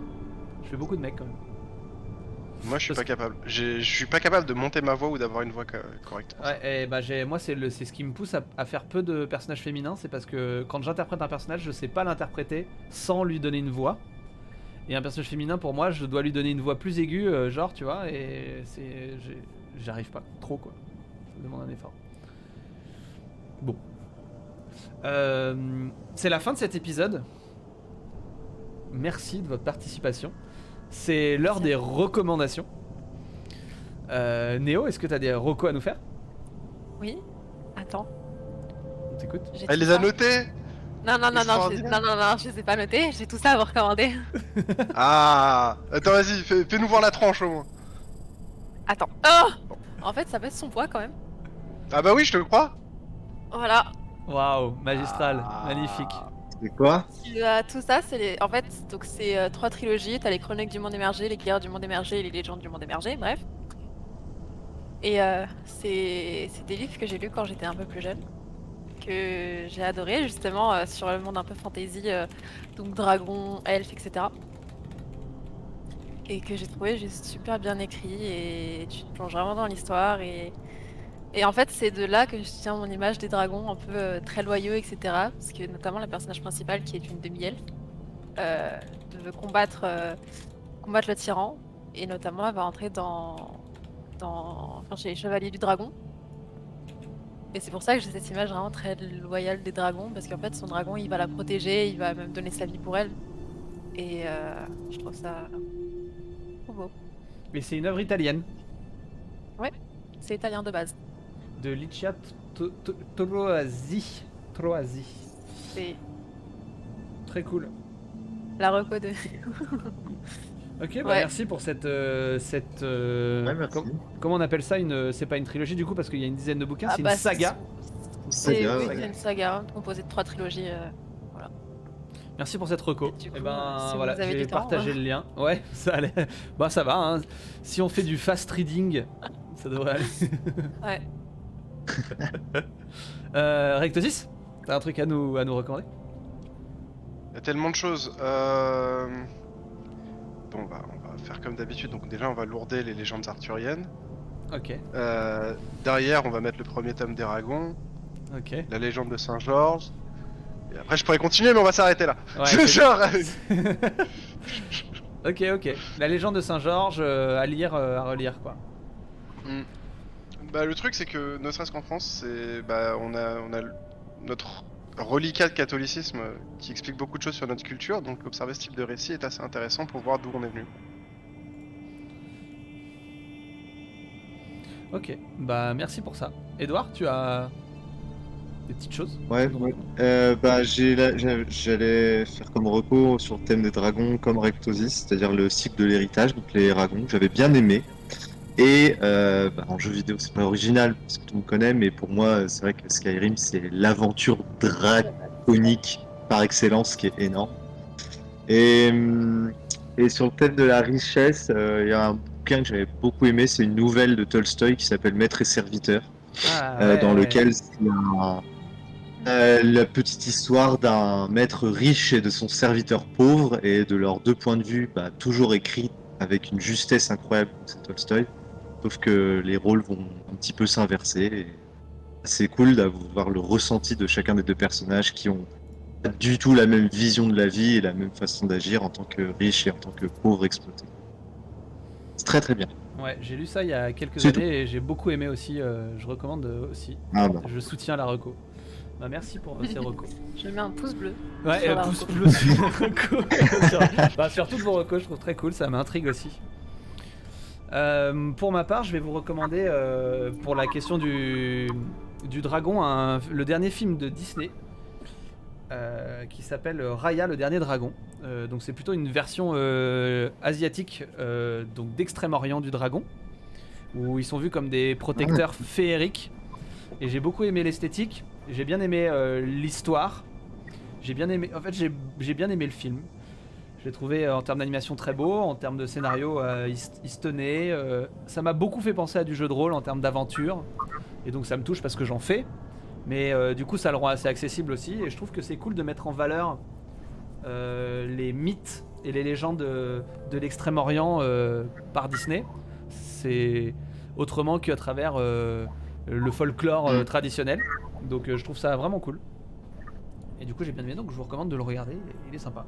Il est sur Disney+, si vous avez Disney+. Et pour la question de la richesse, je vous recommande aussi un film, alors je recommande des films, qui s'appelle Phantom Thread de Peter Anderson, avec Daniel Day-Lewis. C'est l'histoire d'un haut couturier qui est embauché pour faire les pièces des personnes les plus bourgeoises d'Angleterre, les plus riches. Et il rencontre une femme pour défiler pour lui et ça devient sa muse. Et en fait c'est une question de la richesse, c'est la vision de la richesse sociale que je trouve très intéressante dans le film, parce qu'il n'arrive pas du tout à se détacher de ce qu'il représente en termes de bourgeoisie. Et donc il est complètement soumis à sa propre image. Et ça lui crée des enjeux et ça le met dans un cercle vicieux qui est affreux. Et c'est très intéressant. C'est sublimé par des morceaux de piano que j'ai trouvé dingues. Et voilà, je trouve que le film est fou. Je trouve Daniel Day-Lewis est fou. Et Paul Thomas Anderson, qui est un de mes réalisateurs préférés, incroyable aussi. Ah, je savais pas que c'était lui, ouais, j'avoue. Ouais, c'est assez dingue ce réa. Je pense que c'est un des top 3 réa de l'histoire de l'humanité. Ah, moi aussi. Je regarderai avec attention. Ouais. Pour le truc, Edouard, le son de la musique de Village de Lettres d'Esprit dans Ocom, c'est Phantom Thread. Voilà, c'est en dehors de D'accord. tout. J'ai créé un JDR dans lequel il y a des êtres naturels, dont un être de l'esprit. Et chaque être a une musique. Et le piano de Phantom Thread appartient à cet être. Bref. Ok, d'accord. Merci d'avoir regardé ce Fantastic Slice sur YouTube. Merci à tous d'avoir regardé. Merci d'avoir participé, les gars. Les gars, les filles, ça fait plaisir de vous avoir. C'était super cool. C'est très cool. Ça fait très plaisir aussi. J'espère Merci. vous revoir pour un autre épisode. Je ne manquerai pas de vous inviter.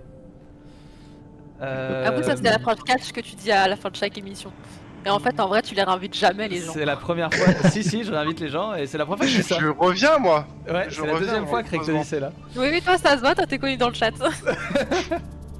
Non, mais c'est qu'il y a aussi des miens qui sont venus, de la même manière qu'il y a des tiens qui sont venus. Eh oui, c'est ça. Abonnez-vous, likez, partagez, parlez-en à vos amis. Voilà, c'est le speech basique. À bientôt YouTube. Partagez votre connaissance parce que la connaissance ce n'est pas comme l'argent. Quand on la donne, on en a encore. Et donc c'est un peu plus vertueux. Passez une bonne fin de soirée. Ou une bonne journée. Bonne vie. Salut, à bientôt.